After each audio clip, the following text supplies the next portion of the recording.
Como sabrán, este curso es fruto de un trabajo conjunto y en alianza entre el Ministerio de Desarrollo Social y Familia y Acción Empresas, alianza que en el pasado también nos ha permitido hacer ofertas de este tipo de instancias muy productivas.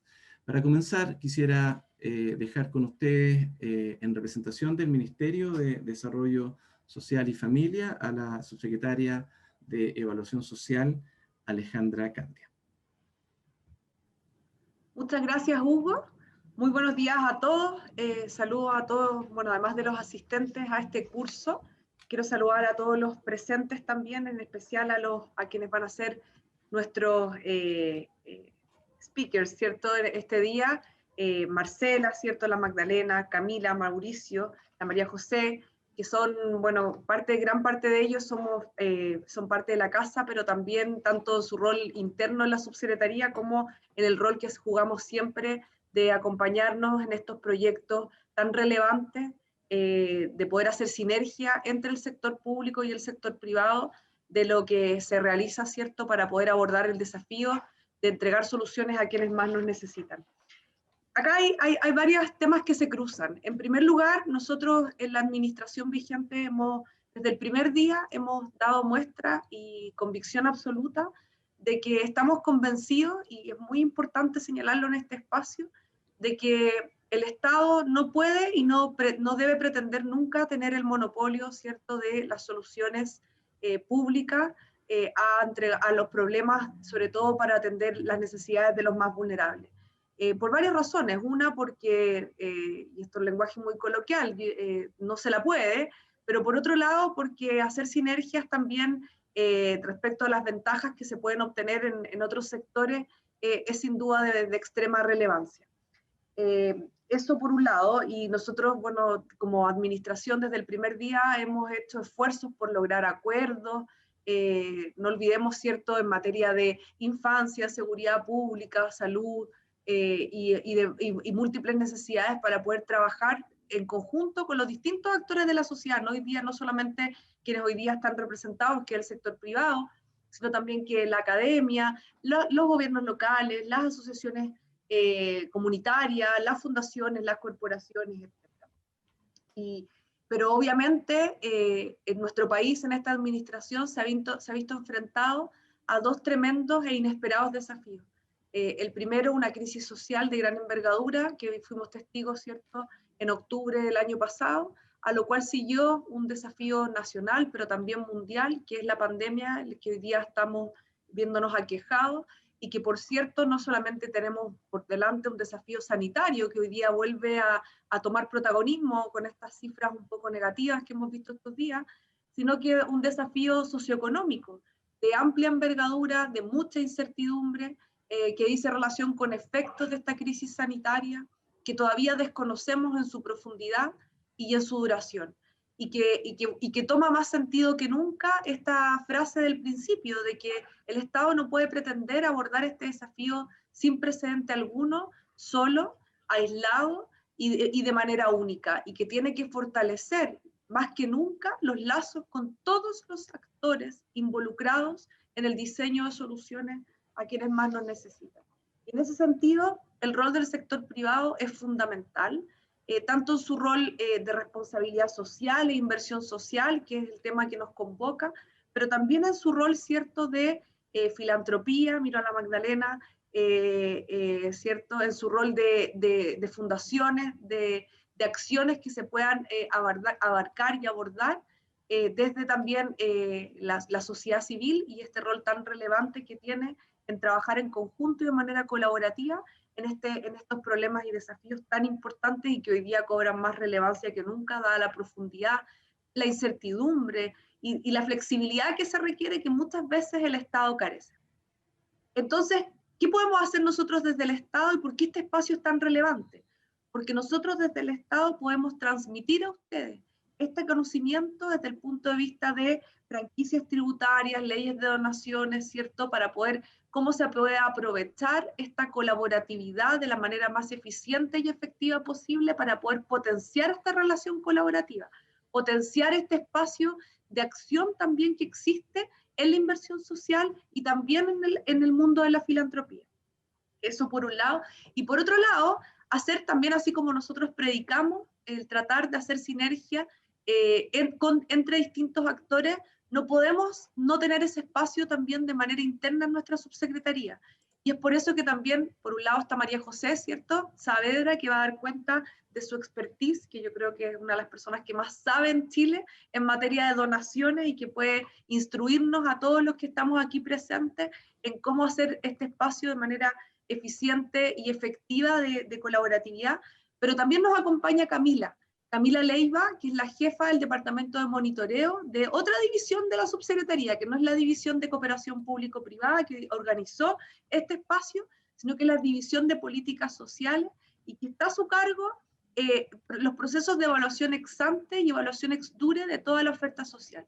¿Y por qué ese conocimiento es relevante a ser transmitido en este espacio de tan distinta índole y distinta esencia? Es muy relevante porque el paralelo, el aprendizaje que se puede hacer a través de evaluaciones de diseño y evaluaciones de gestión de los programas públicos en materia de oferta social es muy similar y de mucho aprovechamiento para lo que son los proyectos sociales que se realizan en el sector privado. Los desafíos de diseño, porque una evaluación, ¿cierto?, no solo tiene un carácter desde el punto de vista punitivo, sino que tiene un carácter de acompañar en el diseño, mejorar la calidad.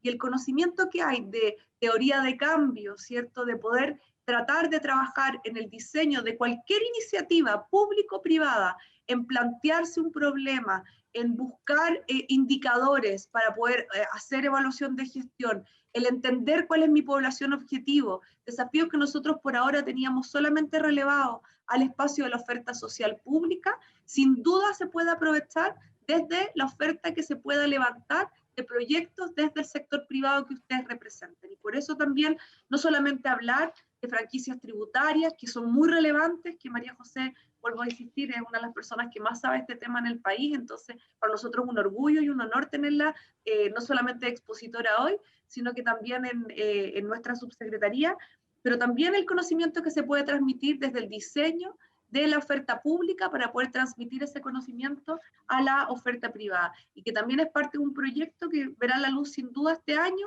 ya sea a fines de este mes, pero de todas maneras antes de terminar el año pre-vacaciones. Hemos estado trabajando de manera colaborativa, liderado por Martín García, que es la jefe de división de cooperación público-privada, pero acompañado por la división de políticas sociales en un documento que permita entregarle al sector privado una guía de evaluación para poder trabajar en el diseño efectivo y el seguimiento eficiente de los proyectos de inversión social. Ese es el conocimiento que decidimos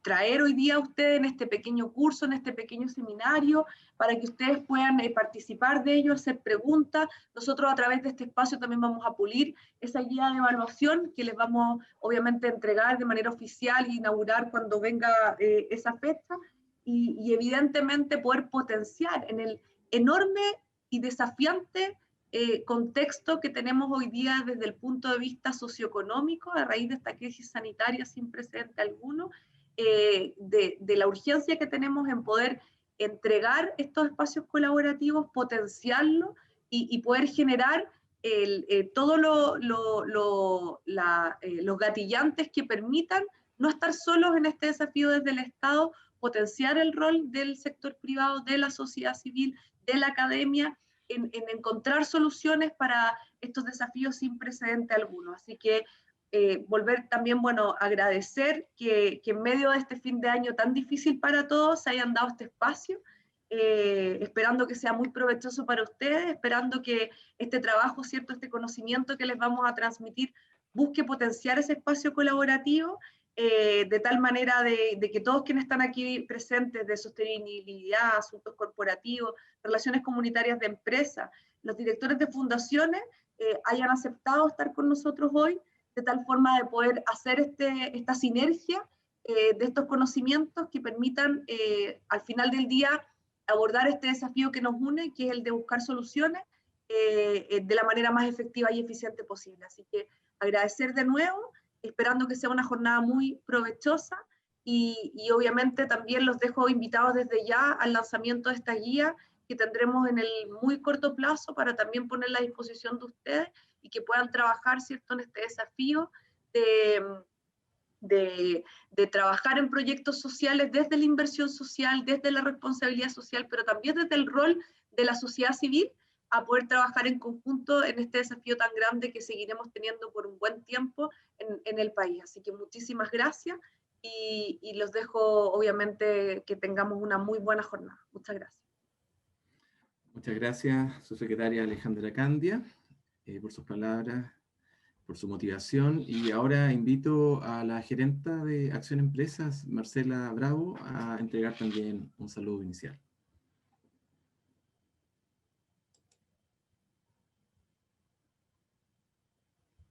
Me tienen que sacar eso, ya, muchas gracias. Lo que pasa es que estaba muteada y no podía yo activarlo. Oye, bueno, muchísimas gracias, un saludo a todos y todas los que nos acompañan esta mañana en este taller que, como bien decía la subsecretaria, es de cooperación público-privada entre el Ministerio de Desarrollo Social y Acción Empresas. Así que ahí agradecerle también a Silvia Bravo de Acción y por supuesto a Hugo, que han coordinado toda esta actividad. Y el objetivo es efectivamente poder compartir esa gran experiencia que desde el Ministerio de Desarrollo Social tienen en medir estos impactos. Así que le agradezco las palabras que decía la subsecretaria, aprovecho de saludarla también muy cariñosamente porque hemos hecho muchas actividades juntos y la colaboración ya se ha venido dando desde hace un tiempo y bueno, estamos convencidos de que así va a seguir, digamos.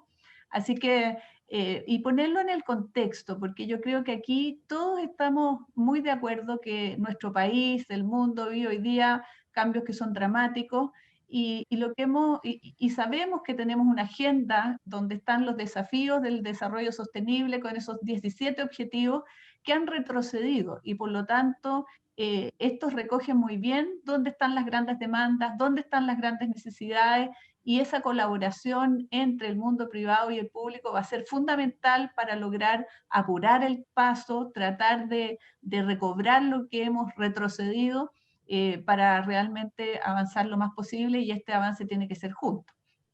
Hoy día las empresas además han tenido un rol fundamental en esta pandemia, han salido, hemos visto cómo muchas empresas han salido con ayuda a sus comunidades, a sus propios colaboradores, a la cadena de proveedores, etcétera. O sea, han sido muy activas. Yo creo que más que nunca las empresas han podido mostrar el tremendo impacto que generan a nivel no solo económico, sino también social en sus entornos, en sus comunidades. Ahí son muchas veces determinantes en el desarrollo que generan en esos territorios. Y por lo tanto, tiene que estar en sintonía con las grandes necesidades, en diálogo permanente con los vecinos, con las vecinas, ir en una primera instancia, por supuesto que las donaciones siempre son relevantes, pero ahora le estamos exigiendo también que las empresas vayan más allá, que tengan inversiones que sean de impacto social, que le incorporen esa pata del desarrollo sostenible, que es el desarrollo social, que lo incorporen en su gestión. Y para ello es fundamental que las empresas puedan medir ese impacto social. Yo creo que hasta ahora ha habido quizás una falta de herramientas en las organizaciones que muchas veces han hecho difícil que para los directorios muchas veces que una empresa apruebe una inversión porque no ha sido capaz de medir ese impacto social que está generando y que beneficia no solo a las personas que están recibiendo esos aportes, sino que beneficia también a la empresa. Por lo tanto, aprender de estas herramientas yo creo que es fundamental y por eso es tan valioso tener la oportunidad de tener este taller conjunto donde además organizaciones sociales que están en la base, están en terreno, que saben también mucho mejor lo que está pasando, son capaces también de poner esos conocimientos para todos, digamos. Hoy día, por otro lado, sabemos que los programas sociales, las inversiones que hace el Estado en el territorio, no pueden ir por carriles que sean separados a las expectativas que tienen los ciudadanos, y ellos hoy día demandan además una participación activa en ese diseño de programas. para que finalmente también estos programas tengan los resultados concretos que ellos esperan y mejoren lo que hemos denominado, y que yo creo que es fundamental avanzar en eso, y sabemos que tenemos una gran brecha ahí, que es la cohesión social. Y ahí la participación también de la ciudadanía en general es muy importante. Las expectativas entonces que el sector público genera, ahí, como decía muy bien la subsecretaria, no lo pueden hacer solo, y el sector privado debe unirse, y así lo está haciendo, con estrategias que sean comunes, con herramientas que sean compartidas, con miradas, haciendo esfuerzos que realmente estén alineados a esas grandes necesidades y que nos permitan cumplir y satisfacer esas grandes brechas sociales que hoy día tenemos en el país y que esta pandemia nos ha dejado tan en evidencia. Así que yo, sin más, quiero agradecer a Magdalena Ninat, a Camila Leiva, a Mauricio Rosenblut y a María José Saavedra, quienes nos van a estar insumando y compartiendo sus conocimientos, y desearles a todos los que están participando que sea una jornada de mucho aprendizaje concreto, y que se convierta en que las empresas puedan mostrar cada vez de mejor manera y con indicadores claros cuál es el impacto que están generando en la sociedad, que sabemos que desde ya a través del trabajo es muy grande, pero también lo hacen en sus comunidades, en su red de proveedores, cuidando el medio ambiente, y en general es un aporte en todo lo que significa el desarrollo sostenible. Así que muchas gracias, y Hugo, te vuelvo la palabra. Muchas gracias, Marcela, gerenta de Acción Empresas. Bueno, como sabrán, este curso tendrá algo así como 5 momentos o tiempo, 4 de los cuales estarán a cargo de expositores muy destacados, como ya se ha dicho, y el último de todos, bueno, va a estar a cargo de ustedes, de las preguntas, ¿cierto?, que los participantes y las participantes puedan hacer, ¿no? Iremos de lo más general a lo más particular, esto es desde un panorama de lo que denominamos, ¿cierto?, inversión social, hasta el repaso de uno de los recursos usualmente empleados, y ya citados antes, ¿cierto?, por las empresas, para esto, como es la ley de donaciones con fines sociales. Hacia la segunda mitad del curso, como decíamos inicialmente, las y los invitaremos a completar una breve y amigable evaluación que nos permitirá mejorar a futuro en nuestra oferta de contenido y formativa. Durante este curso preferiremos ir haciendo preguntas y comentarios mediante el chat. Ideal que comentarios o preguntas que ustedes puedan ir poniendo en el chat, ¿cierto?, incluyan a la o el destinatario. Y los expositores tendrán ocasión de responder hacia el final estas preguntas. Desde ya les pido que estén atentos a las preguntas que van a ir apareciendo en el chat también a los expositores. Y otra buena noticia es que todas las personas registradas podrán acceder a las presentaciones de los expositores tras la sesión. Para comenzar esta sesión expositiva, invito a Magdalena Ninat, directora del Centro de Filantropía e Inversiones Sociales CEFIS de la Universidad Adolfo Ibáñez, a hablarnos sobre la inversión social empresarial, desde las estrategias hasta la medición de resultados e impacto. Y bueno, me permito decir acá que en aras de andar bien con los tiempos, ¿cierto?, les vamos a pedir a nuestros expositores y expositoras un esfuerzo de circunscribirse a sus presentaciones en 20 minutos para no tener problemas y dejar el espacio necesario para responder al final las preguntas. Adelante, Magdalena. Muchas gracias, Hugo. Muchas gracias. Saludo a la subsecretaria, que estoy viendo que se tiene que ir. Un gusto verte, Alejandra. Un gusto, Marcela, también. Y gracias al Ministerio y a Acción por la invitación. Entonces, vamos directo a la presentación. Vamos a compartir pantalla aquí. Tengo 2 pantallas, así que los pongo a ustedes aquí al lado.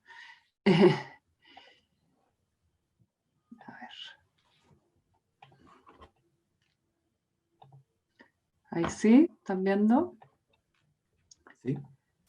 Bien. Lo que les quiero comentar en estos 20 minutos, es tratar de ser bien puntual para que tengamos el espacio para todo, es esta tarea de la inversión social empresarial, pasar desde la estrategia a la medición. Es un tema largo, así que vamos a los puntos principales. Y yo creo que el primer punto es entender el contexto, el cambio de contexto, que no me voy a detener a analizarlo porque creo que hemos tenido amplio análisis, pero de un país, ¿no es cierto?, que ha crecido por sobre sus pares y con una pobreza que ha disminuido, pero que sin embargo no nos podemos olvidar que antes de la pandemia tuvimos el estallido social. ¿Y cuál es el rol? Hay que hacerse un poco la pregunta desde el rol de la inversión social empresarial en un contexto de demandas sociales en una sociedad que es más compleja, que ya la lectura de los problemas y de los desafíos y de las expectativas de la sociedad son totalmente distintos, creo yo, a lo que teníamos hace unos años. Entonces, lo primero es que el contexto tiene que ser leído de una manera distinta a la visión tradicional que teníamos las empresas, junto con lo que mencionaba Marcela, el impacto enorme, el impacto social enorme que tiene esta pandemia, que está teniendo y que todavía va a tener más, ¿no es cierto?, que se habla de un enorme retroceso en superación de la pobreza, y aquí rescato unos datos de justamente Acción Empresa sobre el pulso de sostenibilidad con CLA, donde vemos por otro lado, si bien un enorme esfuerzo que se hizo desde el mundo empresarial, muy visible en movilizar aportes rápidamente y mostrar esa agilidad y eficiencia del sector público, o sea, privado, a desafíos públicos, pero al mismo tiempo esta restricción o congelamiento de presupuesto destinado a sostenibilidad. Y yo creo que esto es preocupante de pensar que la sostenibilidad está dentro de los gastos prescindibles sobre los cuales nos apretamos en tiempos de crisis. Yo creo que es un tema a preocuparse justamente porque necesitamos una nueva sistema o renovar una vinculación positiva entre empresa y sociedad. Y esa vinculación positiva entre empresa y sociedad pasa no solo por producir bienes y servicios y generar empleo, sino que de todas maneras por tener un rol activo en los asuntos públicos. Y me alegra escuchar esta disposición hacia la alianza público-privada.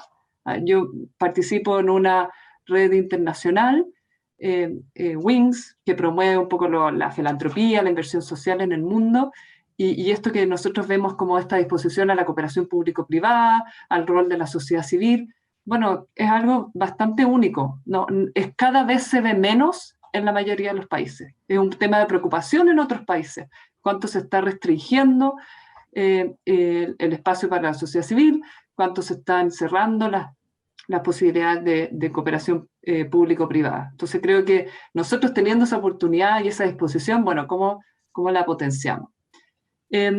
Lo otro que creo que es fundamental en el contexto es hacernos cargo de un poco de la crisis de confianza, que tienen todas las instituciones, han ido cayendo, pero especialmente en el mundo de las empresas privadas también nunca ha sido muy alto, pero convengamos que ya estamos en la mitad de lo que está en 2016. Esto es el CEP, la encuesta del CEP de diciembre del año pasado. Y por supuesto una mayor complejidad en el mapa de stakeholders, en la vinculación, en el relacionamiento que tenía la empresa con estos múltiples actores, donde hay más regulación, más exigencia, ¿no es cierto? La ley de recibo, de responsabilidad del productor, es algún ejemplo de eso, pero también más fiscalización, los vecinos, las comunidades más empoderados, o sea, ya muchos proyectos de inversión no se caen tanto por los problemas de ingeniería, sino que mucho más por acciones contrarias de grupos de comunidades, y donde se ha reducido un poco la capacidad de oponerse a esos proyectos, y el tema de la democratización de la información, donde no solo hay más acceso a información, sino que además más circulación de noticias falsas o noticias a medias, porque no todas son falsas, pero son ideas creadas. Y una base que antes teníamos de estabilidad política y económica que cada vez es más feble. Entonces, en ese marco, pensar también que hay una nueva visión de los inversionistas. Siempre estamos hablando como de la comunidad, los medios de comunicación, y lo que yo creo que sí es muy interesante, que de repente pasa como medio soslayado, pensamos que está en una mirada un poquito más marginal, es es un poco la obsolescencia de esta mirada de Milton Friedman. Aquí los profesores de economía de la universidad van a retar porque dicen, no, si Friedman todavía lo reivindica, pero yo creo que en este punto, esta discusión muy antigua que hay, que Friedman la puso tan patente, ¿no es cierto?, en los años 70, decir, la única responsabilidad social del negocio es hacer crecer sus utilidades. Era muy contrario como a la idea del RCE, de hacerse cargo del problema público, y siempre decía cumpliendo las normas. ¿Ah? Y en ese cumpliendo las normas, yo creo que hoy día las normas que hay son distintas. Y cuando uno escucha hace 2 años ya a Larry Fink, el CEO, el presidente de BlackRock, el mayor mundo, el que canaliza todo el mayor flujo de inversiones a nivel mundial, donde él dice, oye, la sociedad está demandando que las compañías, tanto públicas como privadas, sirvan a un propósito social, y para prosperar en el tiempo, cada compañía no solo debe entregar resultados financieros, sino también mostrar cómo hace una contribución significativa a la sociedad. O sea, este pensamiento me parece que si bien no es totalmente decir, oye, aquí no hay una preocupación por la rentabilidad, pero el cómo se hace esa rentabilidad al mundo empresarial o cómo se entrega el valor a los accionistas ya es totalmente distinto. Y es algo que también vemos en el manifiesto de Davos del 2020, que se hizo a fines del año pasado, que dice el propósito de las empresas colaborar con todos sus stakeholders en la creación de valor compartido y sostenido. ¿Por qué hago este marco y me refiero a la sostenibilidad? Porque también había una evolución, y eso es un poco más teórico, que no voy a entrar en eso, en decir, la parte como filantrópica de las empresas o las donaciones era como la guinda a la torta, ¿no es cierto? El icing cake de una estrategia como de sostenibilidad. Había que cumplir las normas legales, después las normas éticas, etc. Y yo creo que eso al final va a empobrecer o a desperdiciar una oportunidad entre la relación empresa y sociedad, entre esta nueva vinculación, entre esto que habla la gente de BlackRock o Davos. Cuando nosotros metemos estos aportes más donaciones o aportes filantrópicos dentro de una estrategia de sostenibilidad, de una manera distinta de vincularse entre la empresa y su comunidad o la sociedad en general, bueno, ahí le estamos dando esta idea de valor sostenible, de la creación de valor sostenible, y no de solo una maximización de utilidades a toda costa. Ahora, la expectativa de la ciudadanía respecto de las donaciones de las empresas es alta. O sea, estos son datos de hace algunos años que recogimos nosotros en el CEFIS. La visión de la ciudadanía respecto a donaciones es que sí es parte de las empresas, en su mayoría, donar a ámbitos sociales. También muestran que de acuerdo a la información que manejan, es que las donaciones son bajas o moderadas, pero principalmente los rojos son las empresas, bajas. Podríamos hacer estaba pensando ayer, deberíamos repetir este estudio ahora, ¿no es cierto?, que el mundo empresarial tuvo un rol importante. Y respecto a mí me parece muy interesante las donaciones que hacen las empresas, ¿cree usted que están contribuyendo a solucionar problemas sociales? O sea, ¿están siendo efectivas? Y aquí la torta se divide bastante, pero se inclina un poco más hacia el no, ¿no es cierto? El 28-23% dicen no, y ahí hay un grupo más convencido en el sí. Creo que esto es bien interesante decir, no solo que las empresas aporten, sino que realmente sean efectivas en solucionar problemas sociales. ¿Por qué creo que es importante? Porque cuando uno mira el mundo público, uno dice el mundo público tiene que atender a todos por igual o focalizar los aportes. Y el mundo privado, al final, la expectativa o la imagen de la ciudadanía es generar inversiones, pero generar bienes y productos asociados a solucionar un desafío, a una necesidad. Y son efectivos en eso, ¿no es cierto? Y si no son efectivos, quedan fuera del mercado. Entonces, por eso creo que esa promesa de efectividad en las soluciones es bien relevante, de cumplir un poco esa promesa. Y por eso la donación debería ser más un mecanismo, y ahí sigo a la Marcela, de inversión social. Inversión social, al final uno logra cumplir con alguna rentabilidad. Entonces, en 20 minutos es difícil hacer una clase completa, pero algunas ideas que yo creo que son importantes, o conceptos que son importantes de establecer. ¿Cómo se diseña la inversión social de la empresa con una visión más estratégica? Y no solo de pensar pensando en esta buena vinculación en un escenario, un entorno más complejo para las empresas. Yo rescato, a mí me gusta mucho esta respuesta que dio Porter y Kramer, ¿no es cierto?, en el 2002, los que acuñaron el concepto de valor compartido, pero esto es anterior a valor compartido. Hay harta literatura, en la literatura se habla de corporate philanthropy. Yo ahí me distancio un poco del concepto de filantropía corporativa, porque la filantropía tiene en su esencia como dar algo sin esperar retribución. No creo que sea tanto el rol de las empresas no esperar algún tipo de retribución de las inversiones que hacen. Sí puede ser del patrimonio de sus dueños o de sus ejecutivos, pero es distinto de las empresas. Y sí, creo que es más importante pensar en esta inversión social, ¿no es cierto?, y que genere algún impacto positivo esto.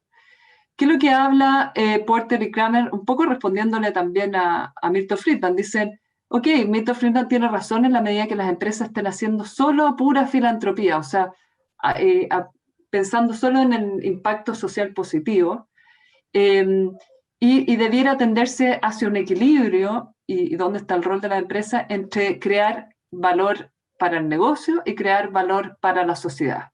Y establece una serie de acciones, pueden leer el paper, se los puedo dejar también, sobre el cómo implementar esto para que tenga esta mirada más estratégica de crear este doble valor. Y uno de los elementos fundamentales es que también se habla en la literatura, es de crear estos resultados sinérgicos.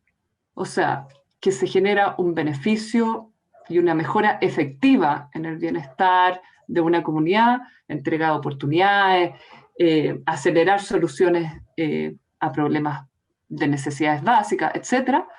Pero también la empresa logra algún beneficio, que el desafío que hay aquí es cómo se mide y tangibiliza este beneficio.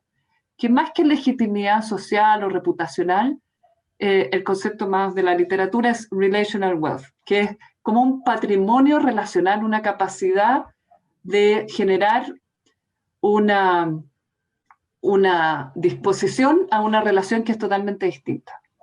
Y que se basa muchas veces en la confianza, el conocimiento, etc. ¿Qué significa esto? Que ante conflictos, si uno ha mantenido un proceso de relación y tiene un patrimonio suficiente creado a partir de una estrategia consistente, entonces cuando hayan problemas, que siempre los va a haber, ¿qué es lo que la respuesta de la comunidad va a ser?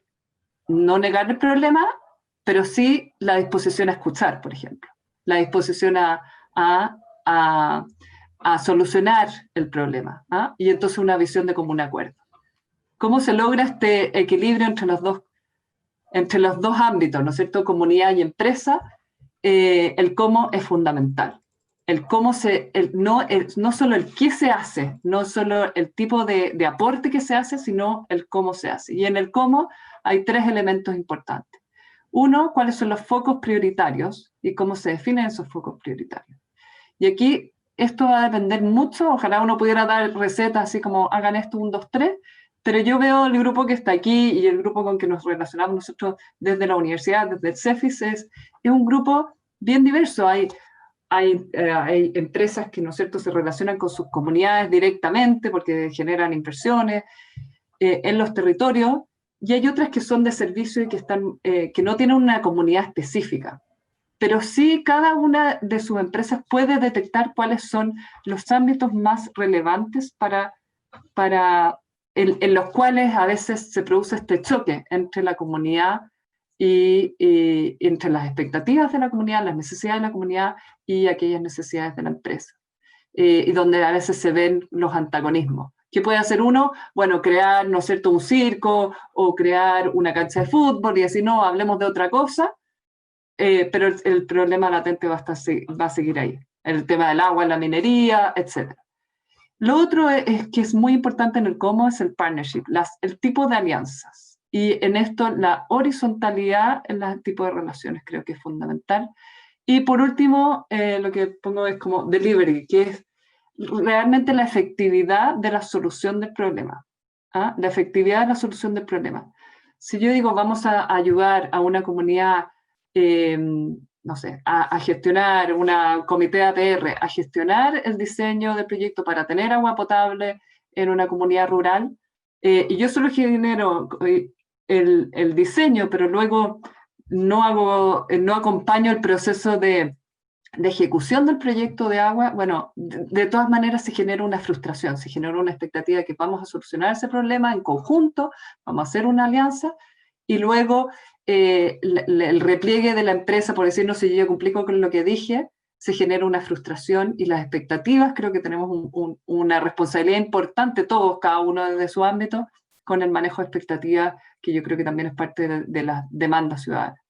Nosotros hicimos un estudio hace un tiempo, que miramos a un grupo de empresas abiertas que transaban en bolsa respecto de sus aportes sociales. Y los resultados a través del estudio que hicimos fue que hay un grupo importante que tiene una mirada altruista. ¿Qué significa esto? Que están más en el lado de nosotros contribuimos nuestras donaciones a temas de la sociedad que son importantes, con los cuales no tenemos vinculación directa.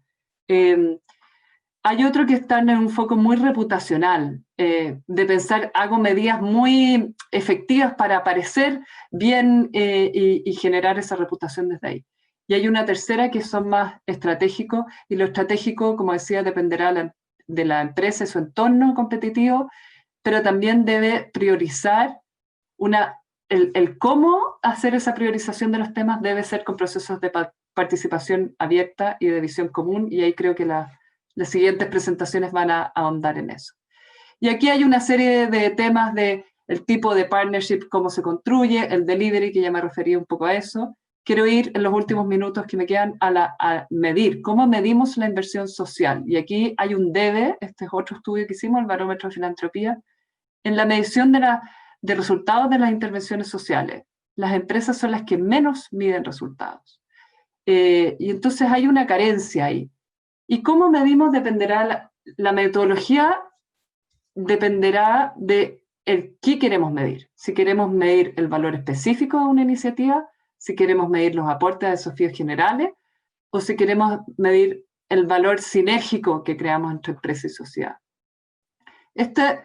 Si vamos a medir una iniciativa específica, esto es un curso que nosotros hacemos, así que en 5 minutos no se lo voy a poder explicar en detalle, pero uno puede medir el impacto de esa iniciativa. ¿Qué hubiera pasado en la situación sin proyecto y cuál fue el cambio que se generó con proyectos? Y eso necesita un grupo de comparación. Sí, uno puede avanzar con una teoría de cambio, con indicadores de efectividad, en ir midiendo, estamos logrando aquel objetivo que nos propusimos con esta intervención. También podemos mirarlo desde una rentabilidad social. Bueno, ¿cuál es el valor que estamos generando? Y esto se puede hacer ex ante, a la diferencia de medición de impacto que se hace ex post. ¿Cuál es el valor que se está generando si nosotros ponemos un peso? ¿Cuál es el valor que se genera para la sociedad? Y aquí hay una manera que es ROI, otro, la rentabilidad social, que bien lo conoce el sector público. Y creo que es interesante cuando el sector privado y el sector público empiezan a compartir este lenguaje. Es decir, nosotros, desde la mirada del inversionista, que no solo calcula el retorno financiero, sino que también el retorno social. Y ahí hay amplio conocimiento que se puede adoptar y que creo que es muy interesante, que parte de como decía yo, adoptamos en este curso. Los otros, me parece que también es muy valioso si nosotros decimos, bueno, ¿cuál es el aporte que estamos generando con nuestra iniciativa de inversión social a avanzar en estos desafíos generales? El objetivo de desarrollo sostenible o en el índice de progreso social, que son aplicables además a cada comunidad o a Chile en su conjunto o una región, y que podemos decir, estamos ayudando y estamos midiendo cómo se mueven estos indicadores. Y hay una tercera mirada que es este valor sinérgico, que aquí veo a Agustín, de Antofagasta Minerals, a la Vero de ENAP, con los cuales desarrollamos esto, es decir, nosotros tenemos una estrategia de gestión social donde miramos criterios estratégicos, buscamos el desarrollo social de una comunidad, buscamos fortalecer este relational wealth, buscamos un tercer criterio y cómo estos criterios los ponderamos y los medimos pensando cuál pesa más y cuál pesa menos con un modelo matemático, y le podemos poner indicadores, ¿no es cierto? Indicadores, es decir, cuánto cada proyecto está ayudándonos a construir, avanzar en esta cartera. Entonces, por último, y con esto cierro, estoy ya en el tiempo, pero para medir, la primera pregunta que nosotros siempre hacemos es ¿qué y para qué medir? Y si estamos dispuestos a incorporar esta evidencia que nos va a generar, esto es un costo medir, ¿no es cierto? Siempre hay un costo. ¿Estamos dispuestos a cambiar, mejorar, priorizar, cerrar programas con la medición?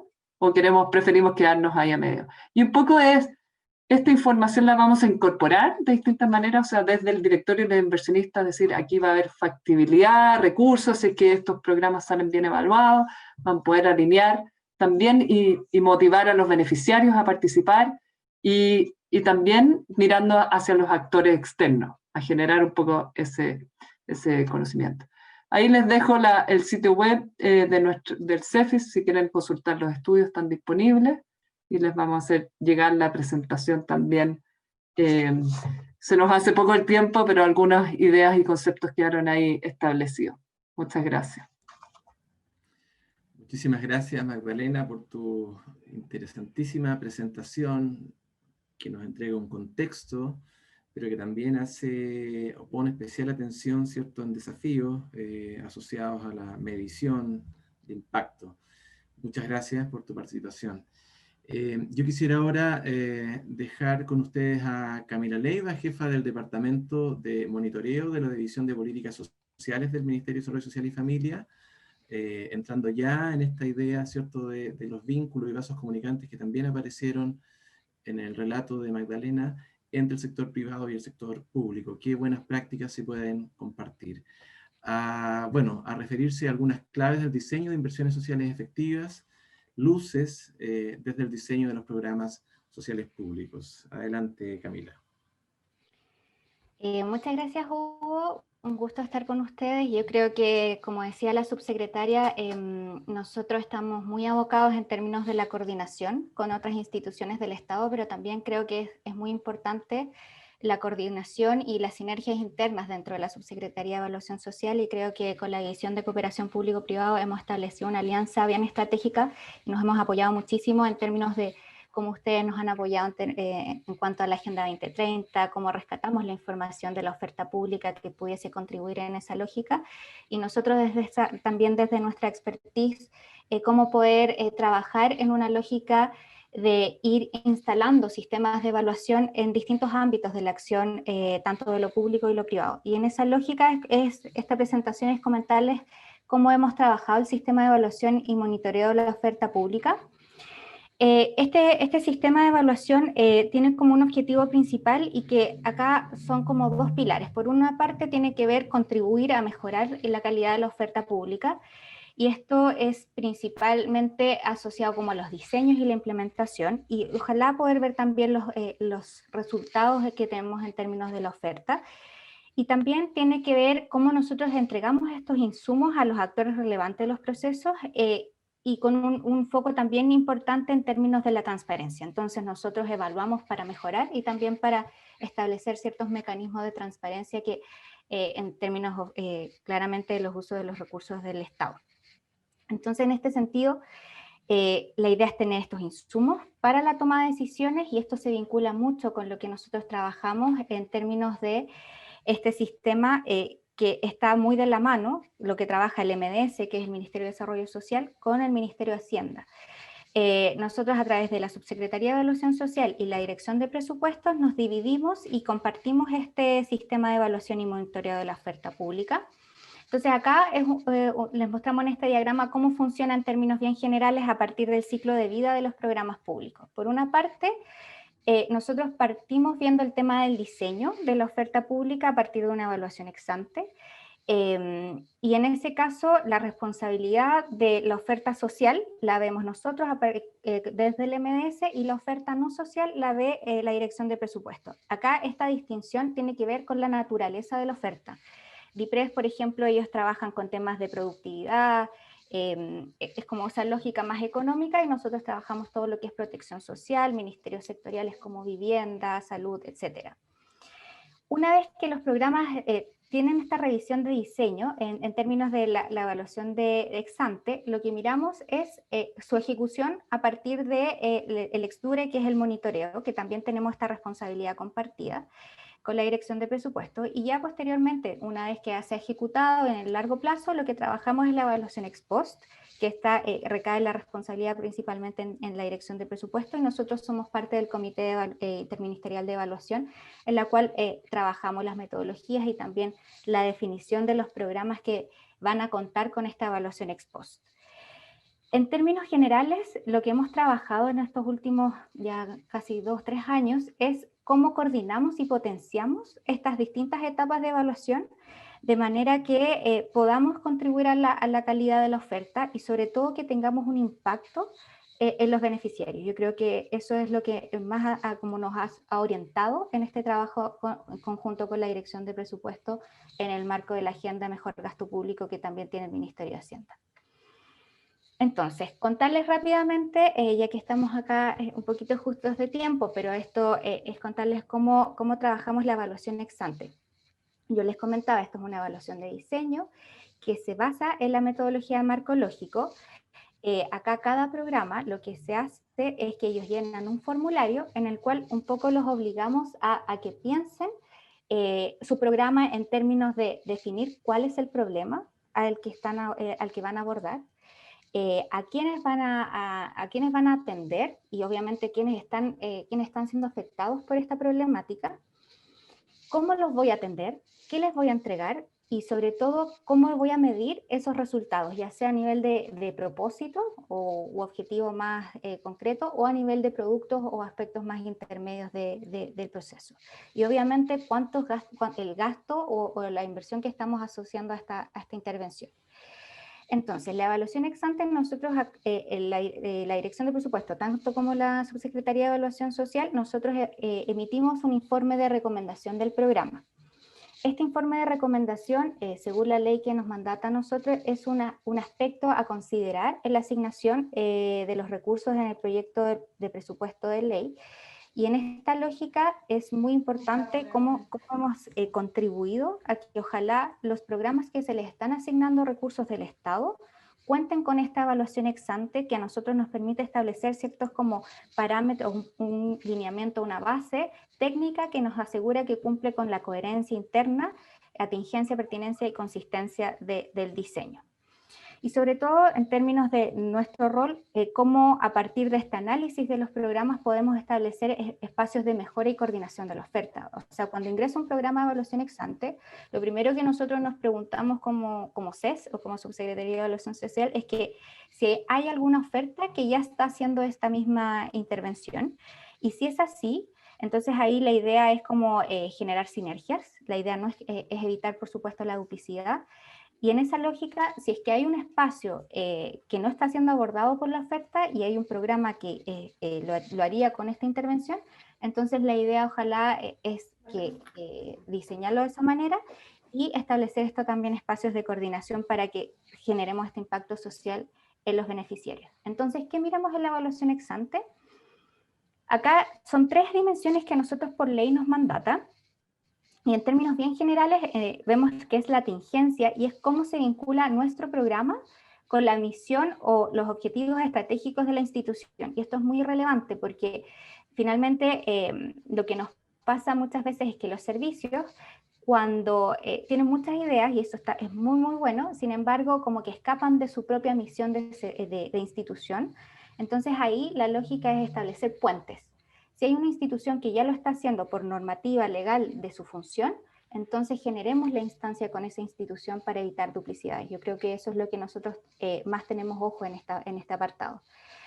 Y en esa lógica también vemos la coherencia, que esto tiene que ver cómo se estructura internamente el programa y qué tan coherente es las distintas como etapas o aspectos de su diseño. Y acá tiene que ver como si el objetivo que se está disponiendo o se está definiendo, que es el fin y el propósito, es coherente con la problemática que se identifica, es coherente con el diagnóstico. Yo creo que acá, en términos de la coherencia, lo que hemos avanzado muchísimo es que los programas sociales y no sociales cuenten con diagnósticos robustos. Yo creo que esto es un avance que no ha sido tan fácil, pero creo que hemos ido en esta lógica de que la oferta se basa en evidencia y también sobre diagnósticos que sean robustos y sí les genera mucha información en términos estadísticos y como analizar la magnitud de estas problemáticas. Entonces, estamos potenciando ese aspecto.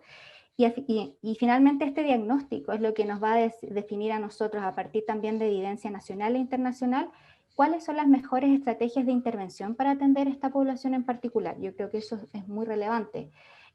Rescatar lo que ya se ha hecho, tanto a nivel institucional, de las distintas como reparticiones del Estado, pero también como de otras experiencias internacionales. Y también en términos de consistencia, lo que nosotros acá trabajamos principalmente es revisar si estos programas cuentan con un set de indicadores que a nosotros nos van a permitir ya en la ejecución o en Exture, ver cómo avanza en términos de sus resultados intermedios, pero también si es que está logrando su objetivo de programa y es su propósito. Y en ese sentido, si es que estamos generando un cambio con la intervención en la población que nosotros identificamos que presenta un problema y que debemos atender como desde el Estado. Contarles acá que nosotros tenemos distintas calificaciones de los programas y en ese sentido la recomendación favorable o RF es cuando les decimos a un programa que cumple con estas tres dimensiones, es decir, tiene este piso básico técnico que nosotros le estamos diciendo, usted cuenta con la tingencia, coherencia y consistencia, y eso es como un check, está listo, ojalá sean los programas que se les asigne presupuesto, estamos trabajando en esa lógica.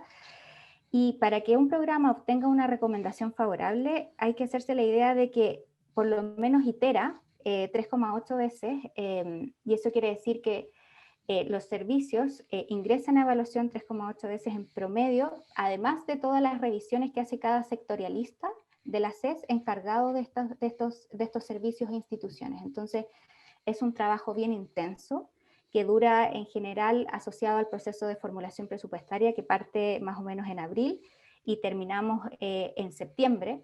Y en este sentido es un proceso bien intenso, pero que a los servicios les sirve mucho en términos de replantearse sus definiciones internas en términos de cómo está atendiendo a su población y sobre todo de generar estas sinergias con otras instituciones del Estado y ya salir de esa lógica de silos independientes en que no nos miramos mucho y no nos coordinamos con otros.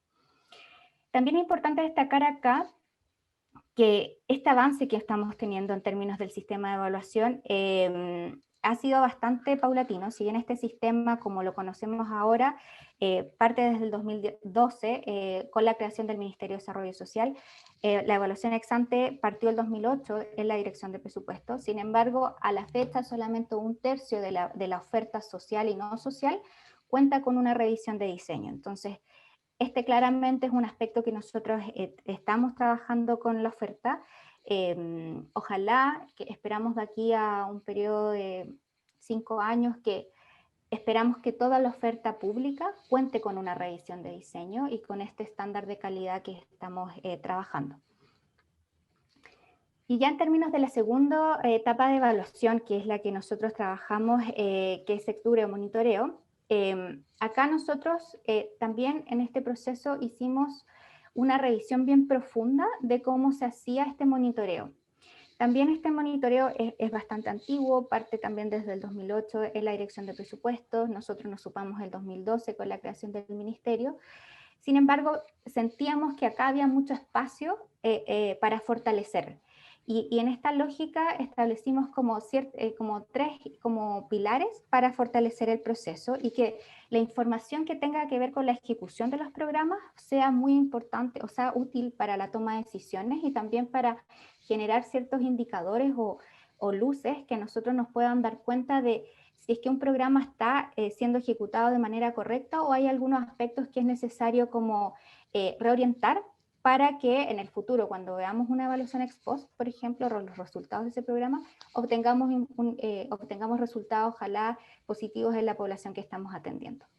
Entonces acá nosotros nos focalizamos principalmente en los usos. O sea, nosotros lo importante es que la información que recabamos anualmente de la ejecución de los programas fuese utilizada por todos los actores y que fuese una herramienta y que estos actores que participan del sistema ya en términos de la asignación, pero también en términos del diseño, les fuese útil.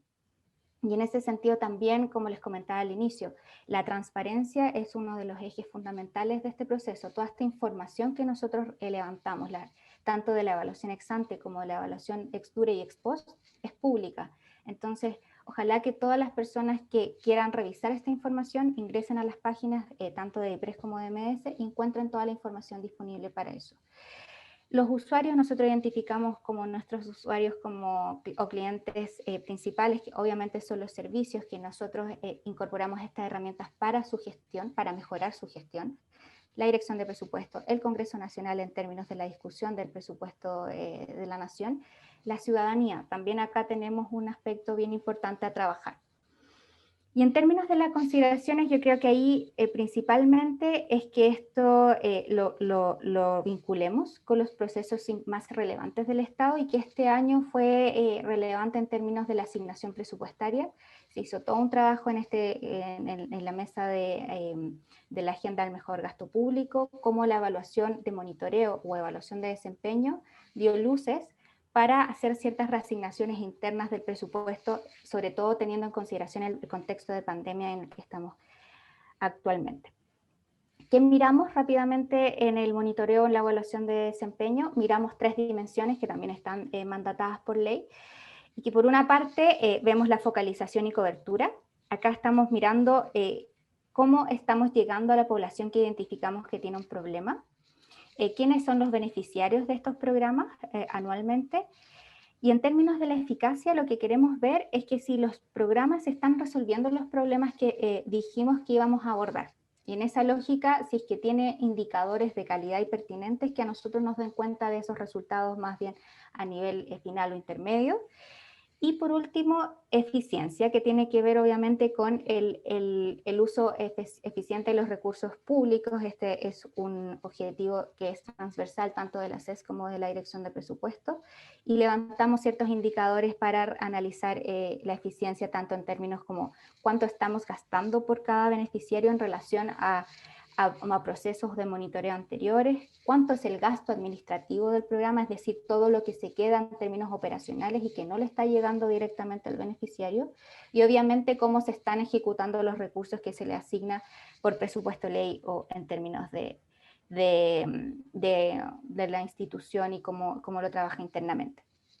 Esto partimos con un piloto el 2018 desde la SES y ya el 2019 incorporamos a toda la oferta pública.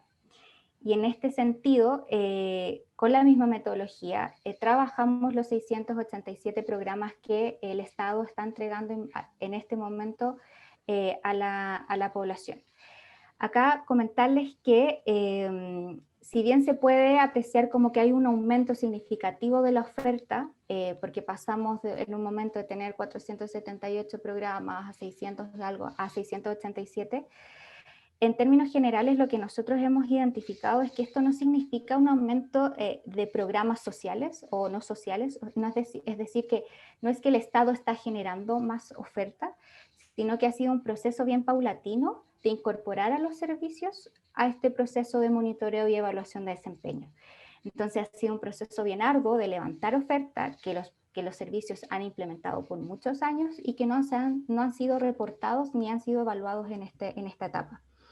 Entonces, eso ha significado un aumento importante en la oferta que estamos mirando y creemos que vamos a seguir en ese mismo camino. De aquí en adelante, seguir levantando más oferta, mirando cómo están avanzando y sobre todo ver si es que tienen el impacto esperado y si estamos utilizando de manera adecuada los recursos del Estado. Otra, como punto final, invitarlos a ustedes y si tienen dudas o si quieren ver cómo se evalúan los programas sociales y no sociales, invitarlos a que ingresen al Banco Integrado de Programas Sociales y ahora no sociales. Les dejo acá la página. Acá ustedes pueden encontrar toda la información respectiva a toda la oferta pública desde el 2012 hasta la fecha, todas sus evaluaciones ex ante y sus evaluaciones de monitoreo. También hay un repositorio por cada programa de todas las evaluaciones que han generado la oferta internamente, y en este sentido ustedes van a poder encontrar para cada uno de los programas o iniciativas toda la información en términos de la población a la que van, cómo están abordando esta población, a qué objetivos de desarrollo sostenible están contribuyendo con su intervención, si es que tienen sistemas de participación, etcétera. Y en términos de la evaluación ex ante también es muy importante cuáles han sido los diseños que cuentan con recomendación favorable, cuáles han quedado en el camino y mantienen algunas objeciones técnicas. Y en este sentido también están todos los documentos metodológicos de formulación de programas, que yo creo que es bien relevante, que en términos también de proyectos sociales tienen una lógica bastante similar. Entonces les podrían también servir en términos como de inspiración o guía para la formulación de programas y de proyectos en este caso. Y también nosotros este año publicamos los resultados agregados del proceso de monitoreo, tanto de la oferta social como no social, de los 687 programas en estas 3 dimensiones que yo les comentaba.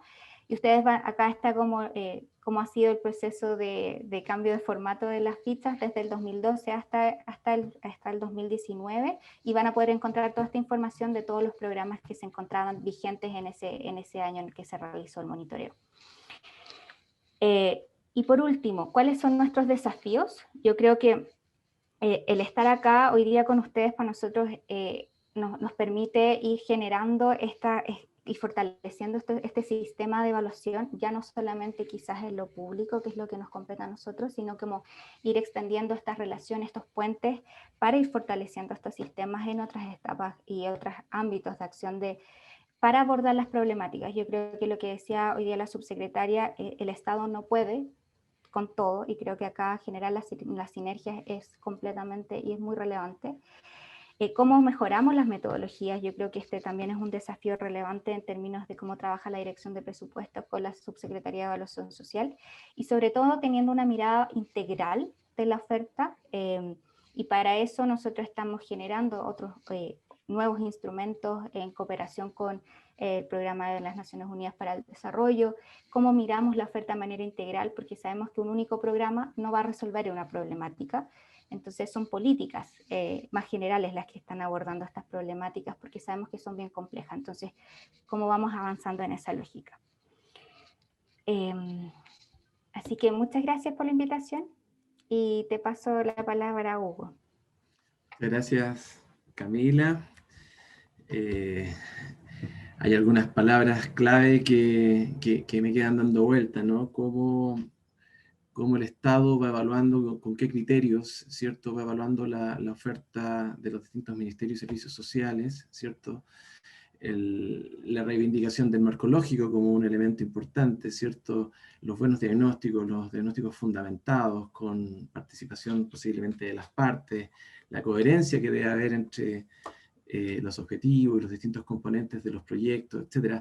Así que te agradecemos mucho tu presentación, y vamos a estar atentos también a las respuestas que puedas entregarnos hacia el final. Ahora invito a Mauricio Rosenbluth, director de Propuestas País de la Fundación para la Superación de la Pobreza, Fundación Superación de la Pobreza, a hablarnos de algo que posiblemente para un grupo importante de empresas presentes este día, ¿cierto? ¿Cuál es el tema, ¿cierto?, del trabajo a nivel comunitario, ¿cierto? Para hablarnos de diagnóstico socioterritorial efectivo para una intervención social que fomente el desarrollo local inclusivo. Estamos un poquito atrasados, vamos a agradecer a los expositores que quedan, que hagan su mejor esfuerzo, siempre respetando lo que traen preparado, de comprimir un poco su mensaje. Adelante, Mauricio.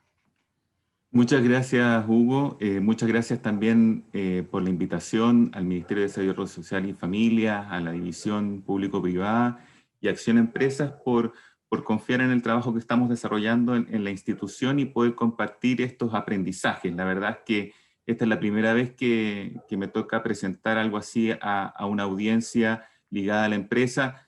Traté de comprimir algo que es muy complejo, el título es bastante rimbombante, como ya se pudieron dar cuenta, trata como de responder a varias cosas, es probable que no lo logremos plenamente, pero la idea es justamente, como me dijeron los organizadores, invitar a iniciar esta conversación en estos términos.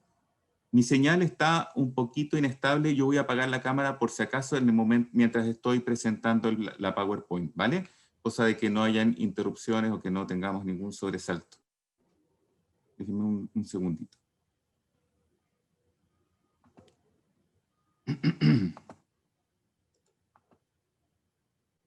¿Están viendo?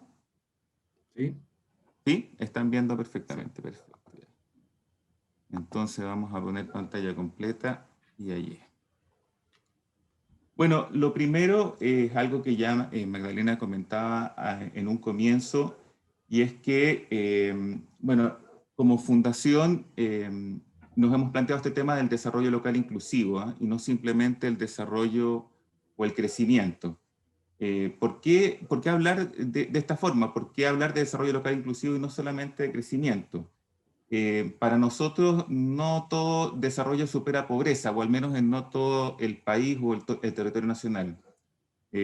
Sabemos que en los últimos 30 años la pobreza ha disminuido bastante, y somos un país ejemplar en este ejercicio. Pero evidentemente el ingreso no es lo único. Ahora contamos también con una medición multidimensional de pobreza, que nos da cuenta justamente que tenemos un desafío mayor del que reportaba la medición simplemente de ingreso. La pobreza es un fenómeno que además tiene aristas objetivas, subjetivas, relacionales también, como lo decía Magdalena, ¿no? en el relacionamiento de las personas con el resto de la sociedad. En 2017 nosotros presentamos un 20,7% de pobreza multidimensional, lo que también es un buen desempeño si lo pensamos a nivel regional, latinoamericano, pero evidentemente esto es un valor promedio que cuando lo abrimos al territorio nacional se presenta de forma bastante disímil. Como ustedes pueden apreciar, las zonas celestes y azules indican tasas de pobreza por sobre el promedio nacional, ¿ya? Es decir, medición tras medición, además estos territorios también han presentado tasas más altas. Lo que quiero transmitirles es que la pobreza es un fenómeno que está situado a nivel territorial.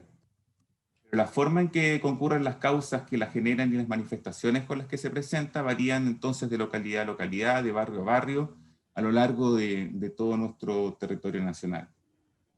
Por eso, para favorecer el desarrollo local inclusivo, necesitamos construir respuestas que estén más adecuadas a cada situación. La pobreza en el norte no es lo mismo que en el centro o en el sur, en la cordillera que en la costa. Son distintas las situaciones que concurren. Lo mismo en las grandes ciudades respecto a ciudades pequeñas e intermedias. Contamos con algunas pistas o criterios para favorecer la superación de la pobreza en estos contextos y el desarrollo local. Y la idea justamente, como les decía al comienzo, es poder compartir alguna de ellas. Como el tiempo escasea, vamos a buscar ahí ser bastante sintético. Lo primero es volver sobre el concepto, ¿qué entendemos por desarrollo local inclusivo? Y esto es un concepto súper general, pero creo que es bueno siempre fijarlo. Cuando hablamos de desarrollo, nos estamos refiriendo al despliegue de cualidades y capacidades que hasta ahora han estado en estado de potencia. Pero cuando hablamos además de local, nos estamos refiriendo a un tipo de desarrollo que está basado y sostenido en las capacidades y recursos de un territorio. Y también, y esto es muy importante, debe estar orientado al bienestar y la realización de las comunidades humanas que lo habitan. Pero por último, también hemos dicho que este desarrollo debe ser inclusivo, es decir, debe enfatizar la incorporación y la integración a ese proceso de desarrollo de grupos humanos que han sido tradicionalmente excluidos, marginados, discriminados o que se encuentran en situaciones de clara desventaja. Esto implica ser los protagonistas y destinatarios de dicho desarrollo, y ese probablemente es el desafío que tenemos más grande, en especial cuando vemos este mapa donde tenemos ahí zonas que arrastran pobreza no de hace 1 o 2 mediciones, sino de hace 30, 40 o muchos más años.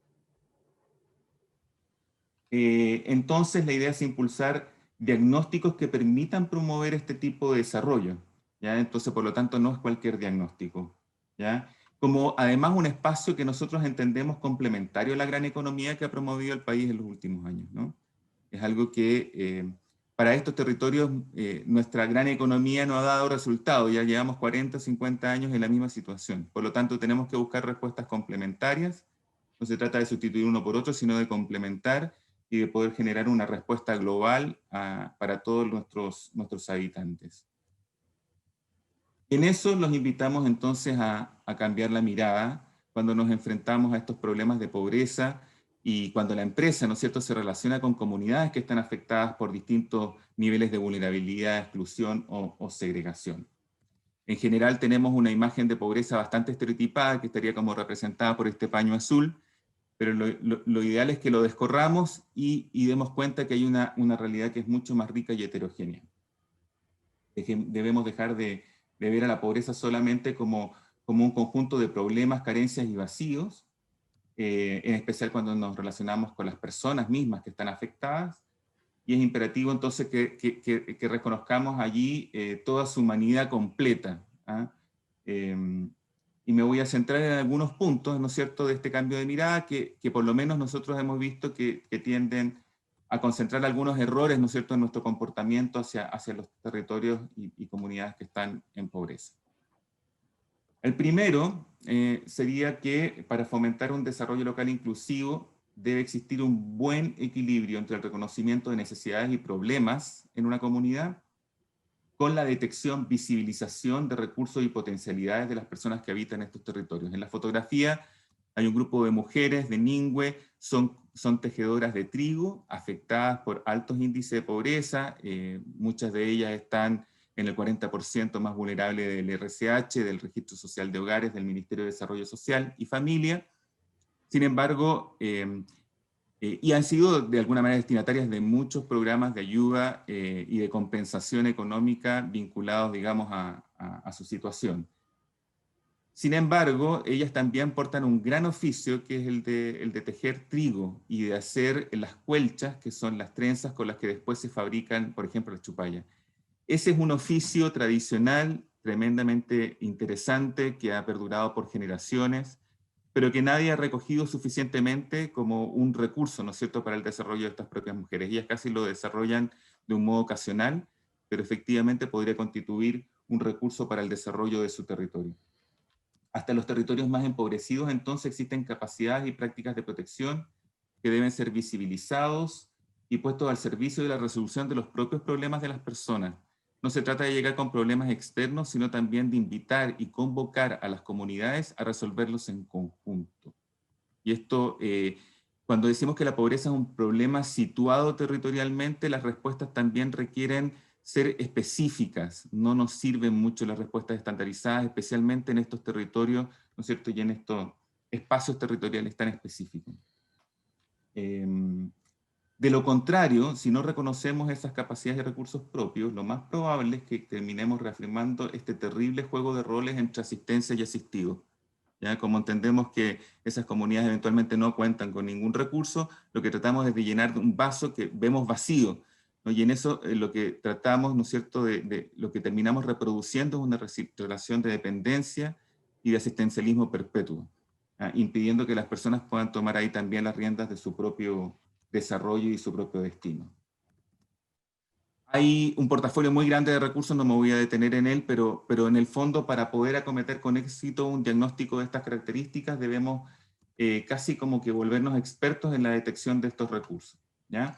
Recursos humanos que existen en los territorios, como la capacidad de aprender, los liderazgos, el apego, que son un recurso emocional, la reflexividad, la perseverancia, la capacidad de trabajo, recursos de orden social, como las relaciones familiares y vecinales, las tejidos organizacionales, culturales, como los oficios, los ritos, las costumbres, la identidad, los valores, como la solidaridad, que hemos visto tan expresado en el marco de la pandemia, la espiritualidad, o recursos naturales, como el paisaje, el clima, el maritorio, la energía, recursos financieros, recursos físicos. En general, estos territorios abundan también en recursos.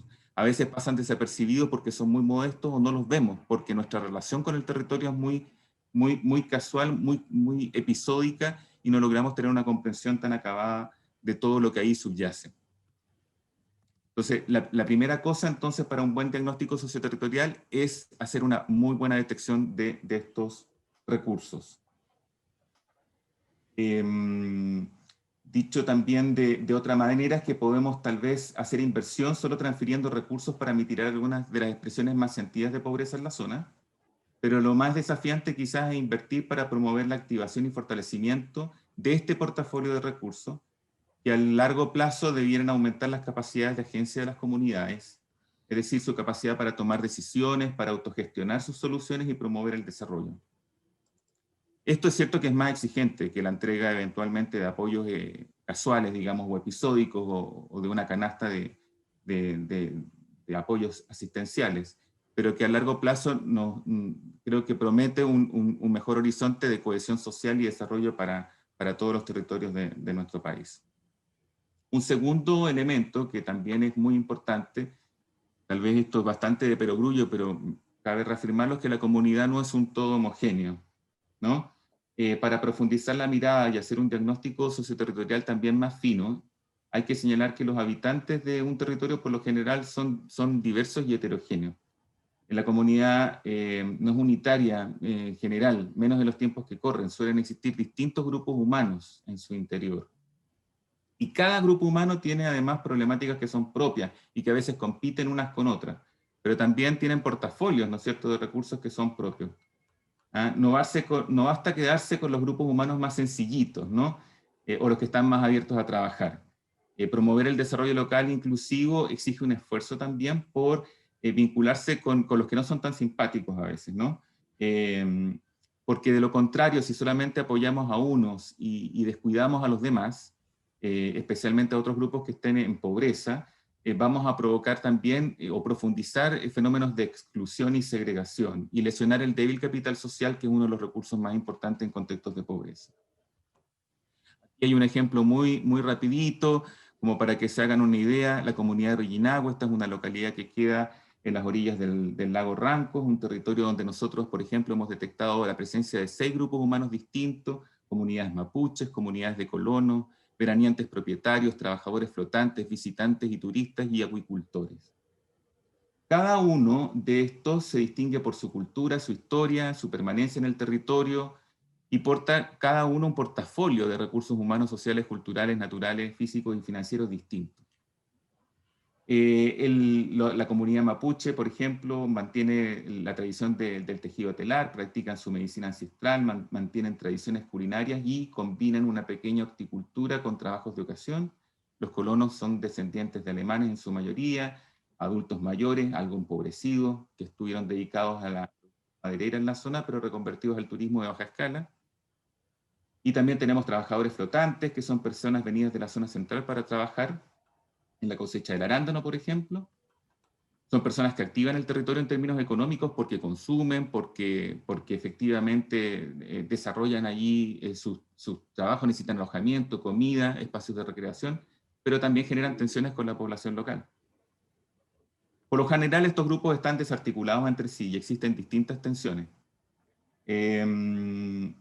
Y sin embargo, parte de la respuesta al desarrollo local inclusivo subyace en lograr que estos grupos comiencen a interactuar de manera cooperativa y positiva y recomponer los lazos que muchas veces están rotos, ¿no? Entonces la pregunta en materia de inversión social es cómo favorecemos ese encuentro y evitamos la desunión, ¿ya? Aquí hay una respuesta que ha sido tradicional para nosotros en los territorios, que es la constitución de estas mesas de trabajo territorial, donde efectivamente podamos convocar a distintos grupos, y como insisto, no solamente a los más disponibles, los más sencillitos. Otro elemento que es súper importante a nuestro juicio es que el territorio, es hacer un buen diagnóstico del territorio de una comunidad. Hemos dicho que esto es un diagnóstico socioterritorial, tiene una dimensión física. El territorio de una comunidad no es solamente su lugar de residencia, también deben ser incluidos los espacios de desplazamiento, de carácter laboral, de esparcimiento y también ritual espiritual. Muchas de las comunidades reportan cuando tienen conflictos con determinadas actividades productivas que se instalan en los territorios, no solamente tiene que ver con que pierdan el trabajo, sino que también afectan, por ejemplo, y esto lo dicen muy sentidamente y nos ha tocado en varias oportunidades, sus espacios de recreación, ¿no? Y de espiritualidad, ¿no? Entonces, y esto yo creo que fundamentalmente pasados por alto porque muchos de esos lugares no necesariamente son aledaños o inmediatos a su lugar de residencia. Les pongo aquí un brevísimo ejemplo. Estos puntitos rojos corresponden a una comunidad criancera, ¿no es cierto?, en Freirina. Esos son sus lugares de residencia habitual. Sin embargo, ahí las cabritas, ¿no es cierto?, van mostrando un territorio que es mucho más amplio, que tiene que ver con sus prácticas de transhumancia. Y esas prácticas de transhumancia de la comunidad criancera los llevan a atravesar Vallenar y Alto del Carmen, inclusive.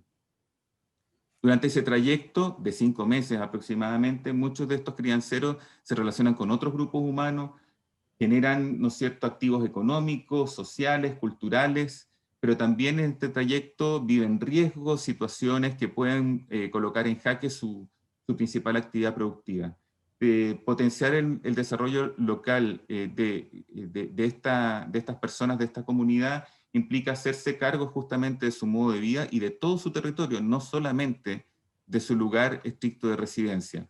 Y eso muchas veces es algo que vemos que se pasa de alto en la construcción de diagnósticos socioterritoriales. Además, los territorios nunca son fijos, sus límites son bastante difusos y se van redefiniendo constantemente.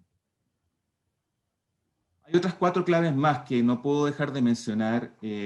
Algo ya también lo planteó Magdalena. Lo primero es que para hacer un buen diagnóstico socioterritorial se requiere más que una buena investigación.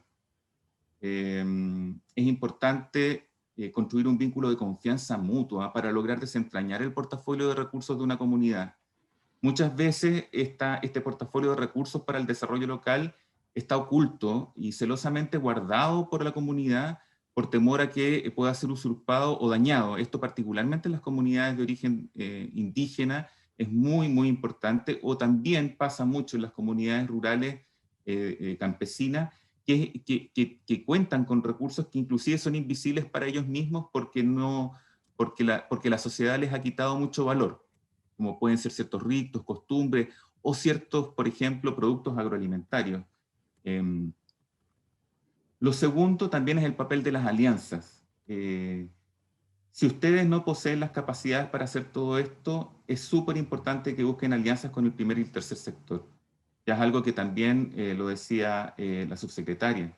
Hay instrumentos públicos, como nos mencionaba Camila, que también están abocados a promover el desarrollo local inclusivo. Las municipalidades, las ONG, las universidades cumplen un rol fundamental.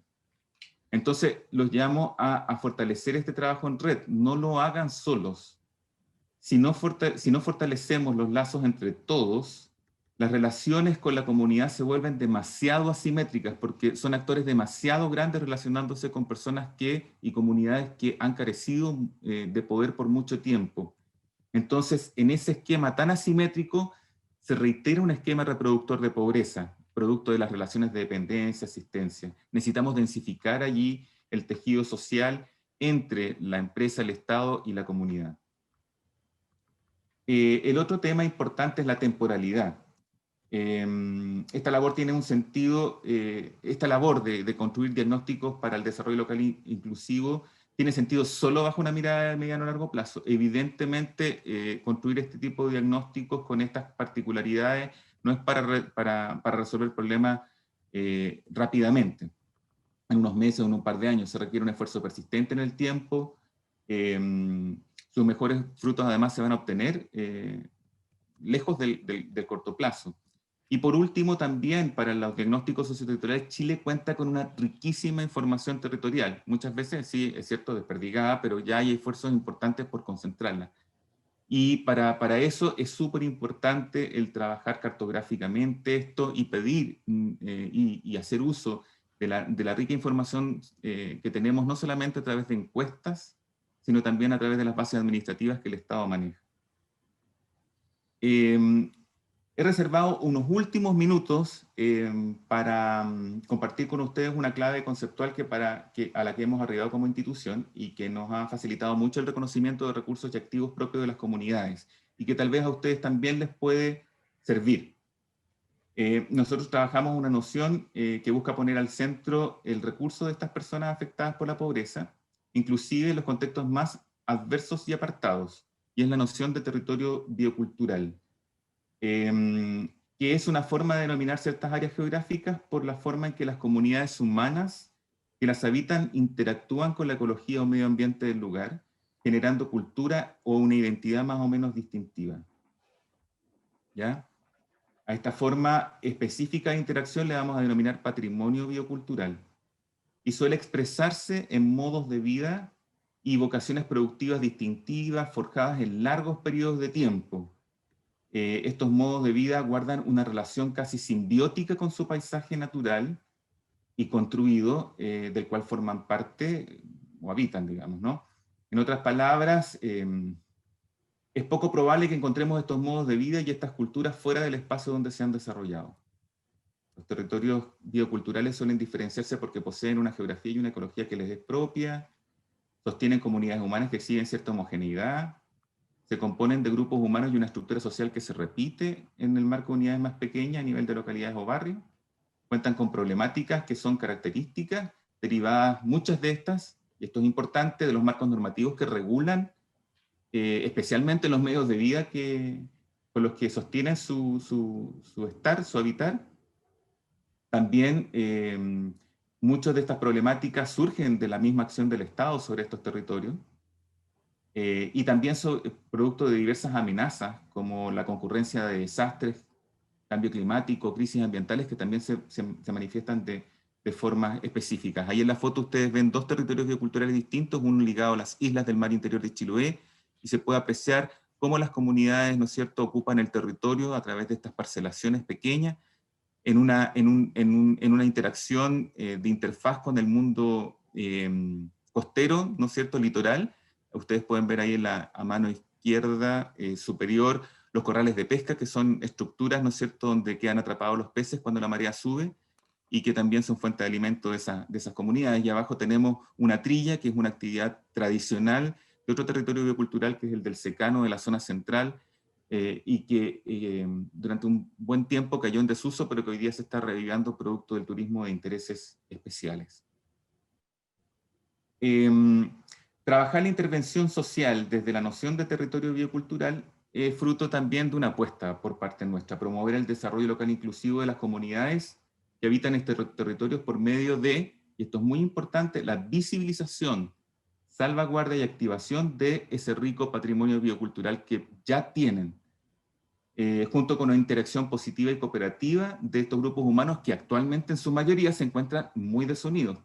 Mucho de ello tiene también que ver con la acción que hemos generado sobre ellos, ¿no? En nuestra opinión, este patrimonio biocultural debiera ser la viga maestra de la superación de la pobreza a nivel local. En esta foto podemos apreciar a la comunidad de Yaguepulli, en las orillas del lago Budi, que ha desarrollado todo un proyecto de rescate y salvaguardia de su cultura y de sus prácticas en el marco también de un proyecto de turismo de intereses especiales de renombre internacional, y que ha sido reconocido por distintas organizaciones e instituciones, tanto del Estado a nivel y también a nivel internacional, como les digo. Ha sido muy, muy interesante. A modo de síntesis, nosotros hemos descuartizado el territorio nacional en 7 grandes zonas o territorios bioculturales, porque poseen patrimonios y contextos ecológicos que son distintivos. También en ellos la pobreza se expresa en modos característicos, y además sus posibilidades de desarrollo y superación requieren tratamientos que a nuestro juicio son específicos a nivel normativo, económico, institucional y político. Muy rápidamente, está el territorio biocultural andino, ¿no?, que está en el extremo norte de nuestro país y que además es característico porque es una zona de ocupación de pueblos originarios ancestrales, Aymara, Quechua, Licanantay, Coya y Diaguita. Está también el territorio biocultural secano, que es un área que va corriendo por la cordillera de la costa, tanto en sus dos vertientes, desde Atacama hasta el Ñuble, y que desarrolla un tipo de agricultura que, como lo dice su nombre, depende, ¿no es cierto?, del régimen de lluvias, del clima mediterráneo, y por lo tanto también tiene una cultura campesina muy particular. El territorio biocultural agrario, que es un territorio que avanza en forma paralela, también de la zona mediterránea, donde está el campesinado más tradicional, guaso, y también se ha instalado la agricultura más bien industrial e intensiva. Está el territorio biocultural Gualmapu, salimos ya de la zona mediterránea, nos vamos a una zona templado lluviosa, con mucha presencia de pueblo originario, del pueblo mapuche en todas sus variantes toponímicas. Patagonia Interior, que es un territorio que va más o menos desde la cordillera de Cochamó, Palena, hasta el extremo de Tierra del Fuego, y que tiene una frontera muy permeable con Argentina y una influencia también de la cultura gaucha. Un territorio muy extenso, quizás el más extenso del país, que es el territorio litoral insular, que abarca toda la línea costera de Chile, ¿no? Y todas las comunidades que viven del uso y explotación de los recursos marinos. Y por último, un territorio que más que biocultural es sociocultural, que lo hemos denominado como el territorio urbano, que a pesar de estar repartido en todo el país y tener diferencias entre las latitudes, tiene características que son propias, ¿no es cierto? Y la pobreza urbana se expresa de modo, o sea, la pobreza urbana de Iquique se parece mucho más a la de Santiago, al nivel urbano, que a la pobreza que se vive en el altiplano, ¿no es cierto?, de esa misma región. Y eso tiene que ver también con las normas que se aplican en esos territorios, con la forma de ocupación del espacio, etc. Les pongo una imagen solamente a modo de provocación, es muy artificial en realidad la pregunta, pero tenemos aquí a una pequeña comunidad, que es la comunidad de Rari, una localidad de la comuna de Colbún en el Maule. Y aquí se ha desarrollado, yo creo que todos ustedes lo saben, por cerca de 300 años, una artesanía única en el mundo, el tejido de crin de caballo. Es una manifestación que ha sido reconocida como Tesoro Humano Vivo y Patrimonio Cultural Inmaterial por la UNESCO, Patrimonio Cultural de la Humanidad, y goza de un gran prestigio, ¿no es cierto?, a nivel nacional e internacional. Sin embargo, a finales de los 90 esta práctica casi desapareció. La migración, el envejecimiento de sus cultoras y la falta de canales de venta de trato directo provocaron el colapso de la práctica. Pero después de un arduo trabajo de salvaguardia y revitalización, hoy se restableció parte de la cadena maestra-aprendiz y también de ventas. Sin embargo, existe todavía un gran desafío de poder generar ingresos que las dejen por sobre la línea de la pobreza, cosa que todavía no se logra para todos los meses del año. Y eso, entonces, viene la pregunta, cuando tengamos que entregar un apoyo a la comunidad de Rari, ¿qué hacemos? ¿Una plaza o apoyamos efectivamente este patrimonio cultural inmaterial tan rico y potente, ¿no? que se manifiesta acá? Ejemplos de esto en Chile hay muchos. Solamente a nivel del territorio biocultural secano, que es el que está más cerca de Santiago, es impresionante la cantidad de manifestaciones, ¿no es cierto?, en esta línea, desde los bailes chinos, los cantores a lo humano y lo divino, los pirquineros, la textilería de lana, la viñatería de pipeño y de chicha, las trenzadoras, las alfareros, los crianceros, los apicultores. En cada uno de los territorios bioculturales encontramos esta gran cantidad de manifestaciones. La gran mayoría en serios problemas de continuidad producto de la pobreza que les afecta. Que estos territorios que tienen tanta riqueza, donde subyace gran parte del patrimonio cultural de nuestro país, sean algunos de los que están más afectados por la pobreza, tanto por ingresos como multidimensional. Mauricio, si me permites, estamos algo pasados del tiempo, te agradecería mucho si puedes redondear. Esta es la última lámina, Hugo. Sí, muchas gracias. Solamente quería dejarles esta última lámina que no me canso siempre de presentar, ya es un poco antigua, la elaboró el PNUD ya en la década pasada, y que le preguntó a personas de distinto nivel socioeconómico si el rumbo que había seguido su vida era resultado de sus decisiones personales o de las circunstancias que les había tocado vivir. Y como ustedes pueden ver, el 65% del estrato socioeconómico medio alto declara que el rumbo de su vida ha sido fruto de sus decisiones personales. Sin embargo, el estrato socioeconómico bajo dice que ha sido fruto de las circunstancias simplemente que les ha tocado vivir.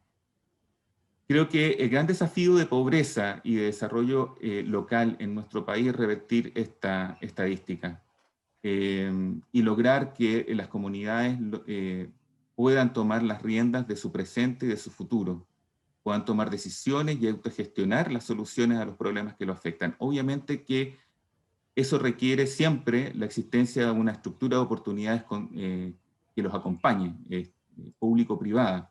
Nadie, ni siquiera nosotros, hemos llegado donde estamos solos. Pero lo importante es contar con un escenario de oportunidades que nos permita tomar esas decisiones y nos permita tomar entonces las riendas de nuestro destino. Así que bueno, eso es lo que quería compartir con ustedes. Muchas gracias. Agradezco la presentación de Mauricio Rosenbluth, que nos habla de nuevos paradigmas, de cambiar la mirada, de reconocer la complejidad de la realidad, la diversidad de la realidad social y al mismo tiempo de los recursos, de la reivindicación de recursos, de capacidades de las personas y grupos vulnerables, las comunidades, el patrimonio y el territorio biocultural, entre otras cosas. Bueno, para terminar esta sección expositiva, invitaré a María José Saavedra, coordinadora de donaciones sociales de la División de Cooperación Público-Privada de Desarrollo Social y Familia, a abordar la ley de donaciones con fines sociales desde la perspectiva de las claves para su utilización desde la mirada corporativa. Antes de ofrecerle la palabra a María José, sí me permito recordarles, ¿cierto?, que ya estaría apareciendo en el chat la encuesta de evaluación, que desde ya los invitamos a completar, o ir completando de aquí al término del taller, ¿cierto? Y también las y los invito a que vayan dejando sus comentarios y preguntas ya pensando en la parte final de este curso. Adelante, María José.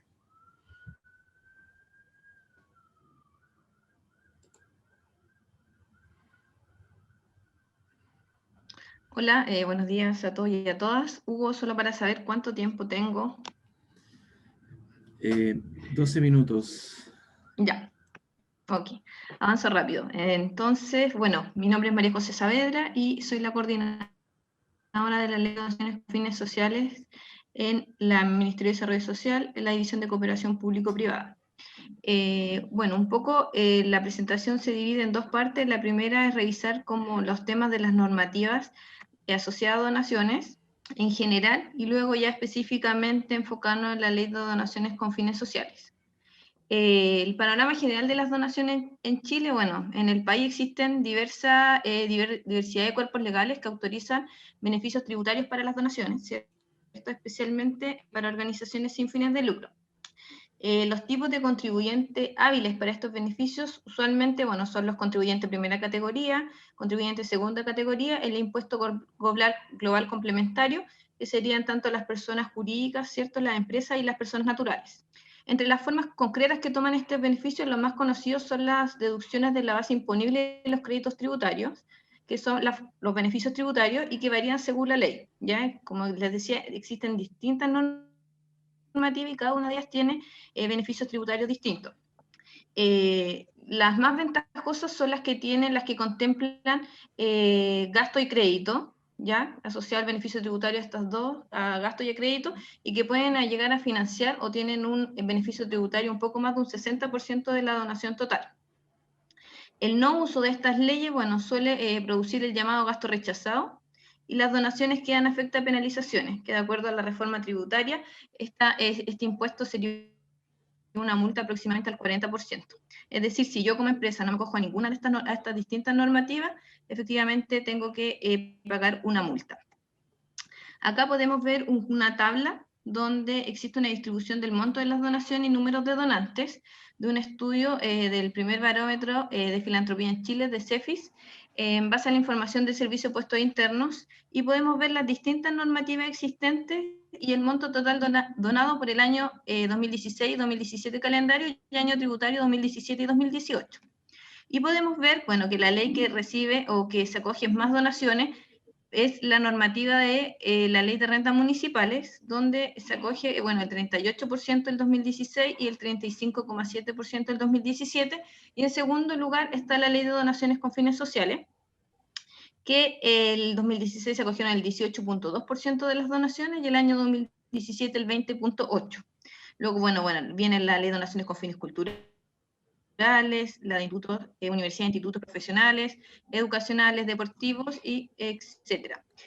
Y en relación al tema de los donantes, podemos ver que la ley de donaciones con fines sociales se escapa en relación al porcentaje del número de donantes. Podemos ver que el año 2016 tiene 51.150 donantes y el año 2017 49.943, es decir, el 85% del total de los donantes, y esto se debe a que esta ley la usan mucho las personas naturales, ya que no solo permite, como les mencionaba, personas jurídicas, sino también naturales. Y esto se debe al gran número de donantes que tenemos acogido a la Ley de Donaciones con Fines Sociales. Tenemos la tendencia a los montos de las donaciones acogidas a las distintas leyes. Bueno, este también es del estudio del parámetro de filantropía en Chile, de CEFIS, ¿cierto? Basado en la información del Servicio de Puesto Interno. Monto de donación registrada por el Servicio de Puesto Interno por año calendario. Podemos ver que el año 2013 existe un aumento en las donaciones de 132.000 millones a 154.000, y luego existe durante los últimos años un sostenimiento de estas donaciones de acuerdo a los últimos 3 años. De acuerdo a los tipos de contribuyentes, durante el año 2015, podemos ver, de acuerdo a un estudio del Centro de la Universidad Católica de Políticas Públicas del año 2017, que el 84% de los donantes eran personas jurídicas, es decir, empresas. El 10% de los donantes eran personas naturales y un 5% otros. Es decir, podemos ver que en la utilización respecto a las normativas generales, quien más la utiliza son las empresas, 84%. Luego tenemos, de acuerdo solo a las empresas, ¿cierto?, las donaciones de las empresas durante el año 2005 y el 2015, de la misma fuente anterior, que el 2010 se escapa, bueno, hay un aumento considerable del monto de las donaciones, y luego ya también existe un crecimiento sostenido de acuerdo a los últimos años de las donaciones de las empresas.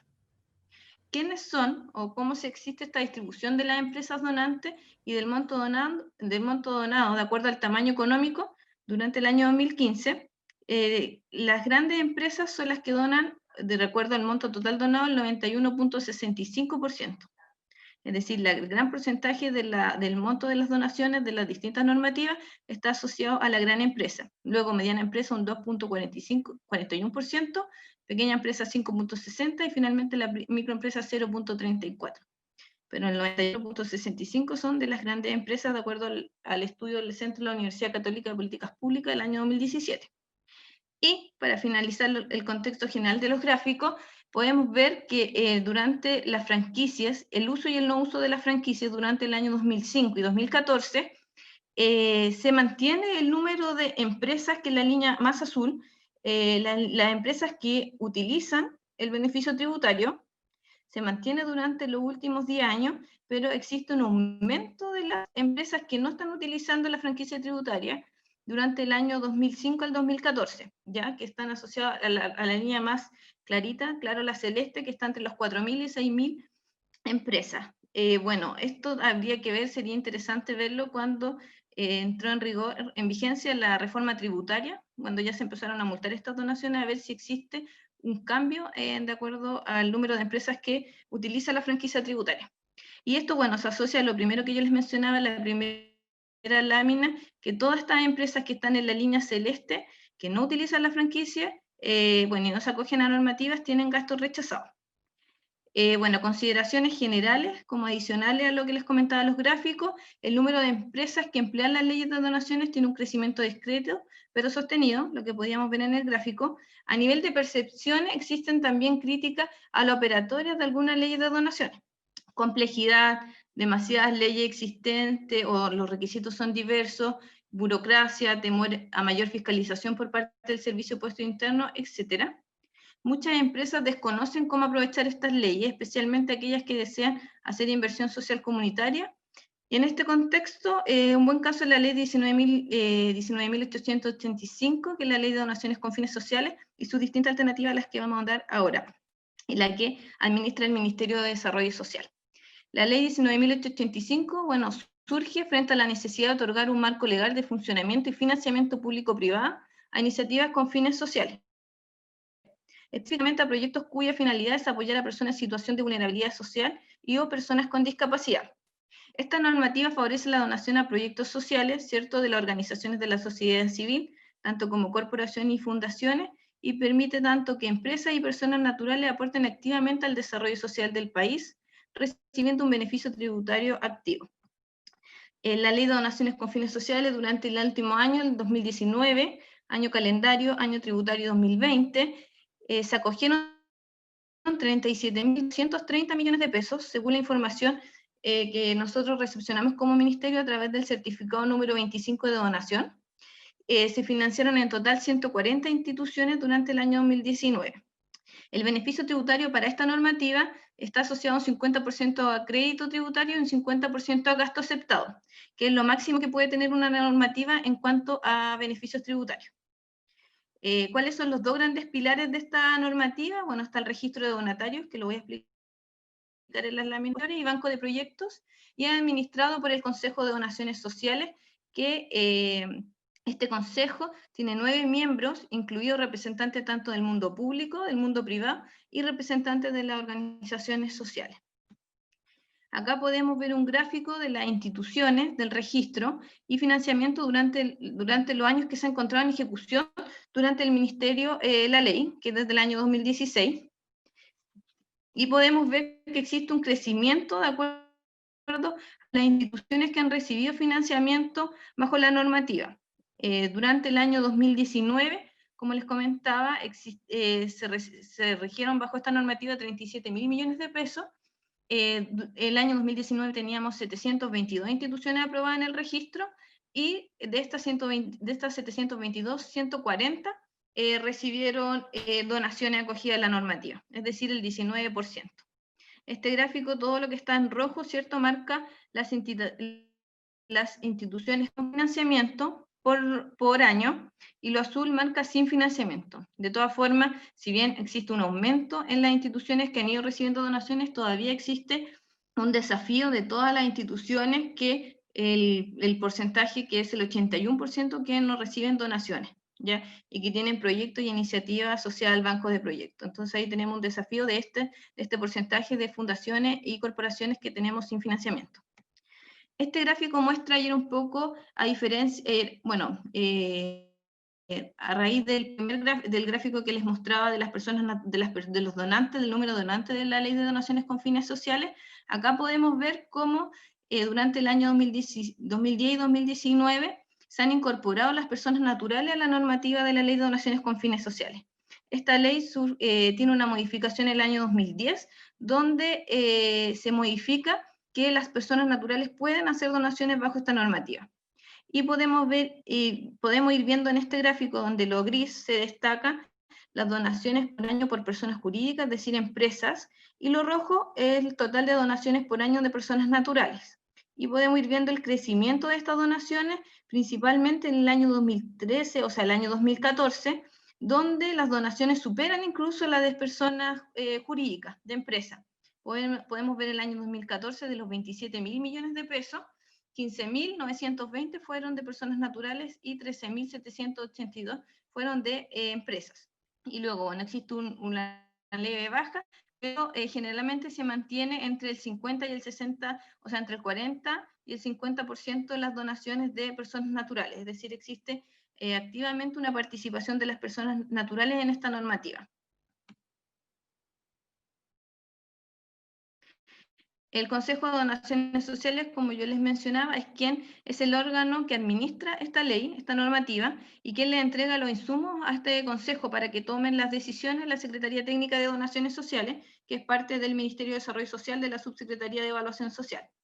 Están estos tres grandes pilares que yo les mencionaba: el registro de donatarios, banco de proyectos y el concurso del fondo mixto. ¿Qué es el registro de donatarios? Bueno, el primer pilar y el paso número 1 para poder incorporarse a esta normativa. El registro de donatarios es un directorio de instituciones que han sido previamente aprobadas por el Ministerio y por el Consejo, y cuya misión es trabajar a favor de personas de escasos recursos y en situación de discapacidad. Estas instituciones pueden presentar iniciativa al banco de proyectos y también al concurso del fondo mixto cuando tenemos algún concurso activo. Actualmente contamos con más de 760 instituciones en el registro de donatarios, y lo que ven, esa imagen que ven al lado, bueno, es un mapa georreferencial en nuestra página web, donde si una empresa está interesada en buscar una institución para poder acogerse a esta normativa, la Ley de Donaciones con Fines Sociales, pueden filtrar por región y además también por categoría. Es decir, por ejemplo, yo puedo estar interesada en la región de Antofagasta, pero en la categoría adulto mayor. Y ahí me aparecen todos los proyectos, todas las iniciativas que están aprobadas y elegibles para poder acogerse a esta normativa. Luego tenemos el banco de proyectos, que es una de las líneas de financiamiento, que es un conjunto de iniciativas que presentan las instituciones del registro, y que contribuyen a superar problemas de pobreza, derivados de la pobreza, la discapacidad o del consumo problemático de alcohol y drogas. Con la última modificación de la ley se incorporó también esta temática. Las iniciativas que forman parte del banco de proyectos deben ser precalificadas técnicamente por profesionales de la Secretaría Técnica del Ministerio y luego aprobadas por un consejo, que es este consejo que yo les mencionaba de los 9 miembros del mundo público, privado y organizaciones de la sociedad civil. Actualmente contamos con más de 950 iniciativas elegibles que benefician a la comunidad y tienen un buscador similar al del registro de donatarios, donde pueden buscar las iniciativas que están aprobadas por región y también por categoría. Por ejemplo, puedo revisar Tarapacá, pero la normativa de discapacidad, y me aparecen las iniciativas elegibles en esta región y en esta temática. Bueno, algunos donantes que se acogen a nuestra normativa, está, bueno, el Banco BCI, Anglo América, Minera Escondida, Coca-Cola, Provida, Los Pelambres, Santander, Arauco, etcétera. Y del registro de donatarios tenemos, bueno, como les mencionaba, más de 760 instituciones, entre ellas está el Techo para Chile, Teletón, Descúbreme, Hogar de Cristo, Desafío, María Ayuda, Fundación La Rosa, Mi Parque, Coaniquén, etc. De acuerdo al banco de proyectos, tanto a donantes como donatarios. Y por último está el financiamiento del Fondo Mixto, que es una herramienta poco conocida y que es un fondo creado para apoyar iniciativas de organizaciones de la sociedad civil, incluida también, no solo como el banco de proyectos, que eran corporaciones y fundaciones, también organizaciones comunitarias y territoriales regidas bajo la ley 19.418, y que también tienen como foco beneficiar directamente a personas en situación de pobreza y o discapacidad. Todos los recursos que se entregan a este fondo son distribuidos mediante concursos públicos. Las empresas interesadas al fondo mixto, para incentivar estas donaciones, pueden dirigir su donación a la región y la comuna donde quieren que se concursen sus recursos, y además también pueden elegir la temática. Pueden decir que quiere que se concursen en temática de pobreza o en temática de discapacidad, por ejemplo. Este mecanismo, bueno, como les conocía, es muy desconocido, sobre todo en los últimos años, ya que con las modificaciones de la ley, antes de la modificación era una obligación donar el 33% al fondo mixto. Esto se eliminó con la última modificación del año 2012, entonces poco utilizada esta herramienta, pero tiene grandes potencialidades, especialmente para ciertos tipos de empresas, por ejemplo, las que desean vínculos fuertes con organizaciones comunitarias cercanas a sus unidades de negocio o faena, es decir, todas estas organizaciones territoriales que están asociadas más a las organizaciones comunitarias de la 19.418, porque muchas veces las fundaciones más grandes tienen el desarrollo de proyectos a nivel nacional. Entonces, estas son las fundaciones que trabajan con vinculación más directa en los territorios. ¿Cuáles son las ventajas del fondo mixto? Bueno, que tiene el mayor beneficio tributario para la empresa, independiente del monto de la donación. El 100% de los recursos donados se adjudica a las organizaciones. La convocatoria y los costos de administración lo asume el ministerio. Los proyectos son evaluados por una consultora vía licitación, una consultora externa, y se adjudica por el Consejo de Donaciones, ya no pasa por una decisión del Ministerio. Se aseguran proyectos técnica y socialmente viables, se asegura el seguimiento de la iniciativa que la hace el Ministerio de Desarrollo Social. El donante puede revelar que se tratan de recursos suyos, se pueden hacer actos públicos donde indican que son recursos de la empresa, y los procedimientos son expedidos y transparentes. Y para finalizar, bueno, una lámina donde están mitos y realidades de la Ley de Donaciones con Fines Sociales. Uno de los mitos es que la ley es muy burocrática, de acuerdo a los plazos, documentación, dificultad de aprobación de proyectos. La realidad es que no es tan así, no es así. De hecho, para la aprobación de una postulación que se encuentra técnicamente admisible y elegible, tanto para el registro de donatario y banco de proyectos, no debiese ser más de 30 días, ya que el Consejo se reúne una vez al mes. Entonces, todos los proyectos que están técnicamente elegibles se van pasando en la sesión correspondiente al mes. Luego, bueno, con la última modificación de la ley también no existe la documentación que se le solicitaba antes a las instituciones. Esta documentación es la básica, incluso es documentación simple, ya no es legalizada, por lo tanto tampoco tiene costos asociados a este proceso, y eso facilita el proceso en general. Y de acuerdo a la dificultad de aprobación de los proyectos, la Secretaría Técnica, bueno, presta asesoría a todas las instituciones, tanto para el registro donatario y principalmente al banco de proyectos, donde se evalúa la iniciativa y se envían con anterioridad las observaciones para que se puedan subsanar antes de la sesión de consejo. Lo anterior permite que un alto porcentaje de aprobación de los proyectos presentados al consejo, que está en un porcentaje aproximado de un 90% de aprobación. Otro mito, la ley de donaciones con fines sociales no permite el financiamiento de ciertas temáticas. No es así, a diferencia de otras normativas que están asociadas más a una temática, por ejemplo, ley de donaciones con fines culturales, educacionales, deportivos, que es la temática en la que manda. Esta ley permite diversas temáticas. Tenemos proyectos de educación, salud, vivienda, calidad de vida, trabajo, etc. Lo fundamental es que los beneficiarios sean personas en situación de pobreza o discapacidad, pero la temática puede ser cualquier temática asociada. Otro mito, donar va a generar mayor fiscalización del servicio de puesto interno a la empresa, dado el beneficio tributario, dado que es una de las normativas que tiene el mayor beneficio tributario, pero en la práctica no significa que exista mayor fiscalización del servicio de puesto interno. Y el último mito, las donaciones pasan por el ministerio o el Estado se queda con parte de los recursos. Las donaciones las realiza directamente la empresa o la institución. El ministerio es solo un mediador, donde realiza la precalificación técnica del proyecto y luego hace seguimiento. Pero la donación es directa entre la empresa donante y el donatario.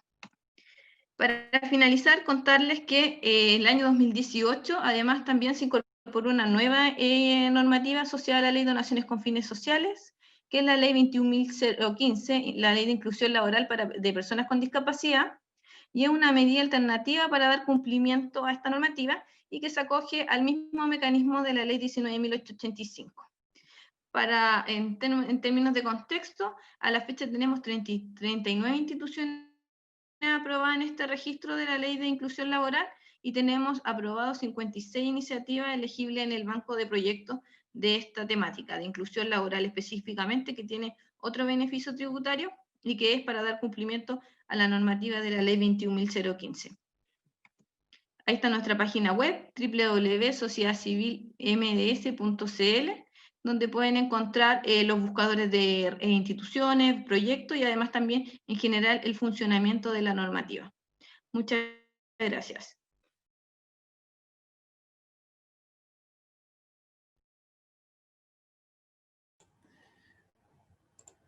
Muchas gracias, María José, por tu pedagógica presentación de la Ley de Donaciones con Fines Sociales. Ya son las 13:03 horas, habíamos comprometido concluir este curso a esta hora. Hay algunas preguntas, las agradecemos mucho, hay también algunos comentarios. Estábamos recién por interno viendo qué podíamos hacer, y se nos ocurre que para no invadir sus agendas, ¿cierto? Y su tiempo, estas preguntas las podemos hacer llegar a los y las expositoras y responderlas, dado que tenemos también la información de ustedes de sus correos electrónicos por ese expediente. Por tanto, si eso es así, no queda sino agradecer la participación, las preguntas de los participantes, ¿cierto? Las exposiciones, a quienes también les agradezco muy especialmente a los expositores, ¿cierto? La gratitud de los organizadores del Ministerio de Desarrollo Social y Familia y de Acción Empresas, y esperamos de corazón haber cumplido con el objetivo de este taller sobre inversión social empresarial, aproximaciones desde la perspectiva pública, para que ilumine o nutra u oriente definiciones, acciones que esperamos sean en beneficio de las personas que viven en nuestro país. Así que será hasta una próxima ocasión y muchas gracias por su tiempo.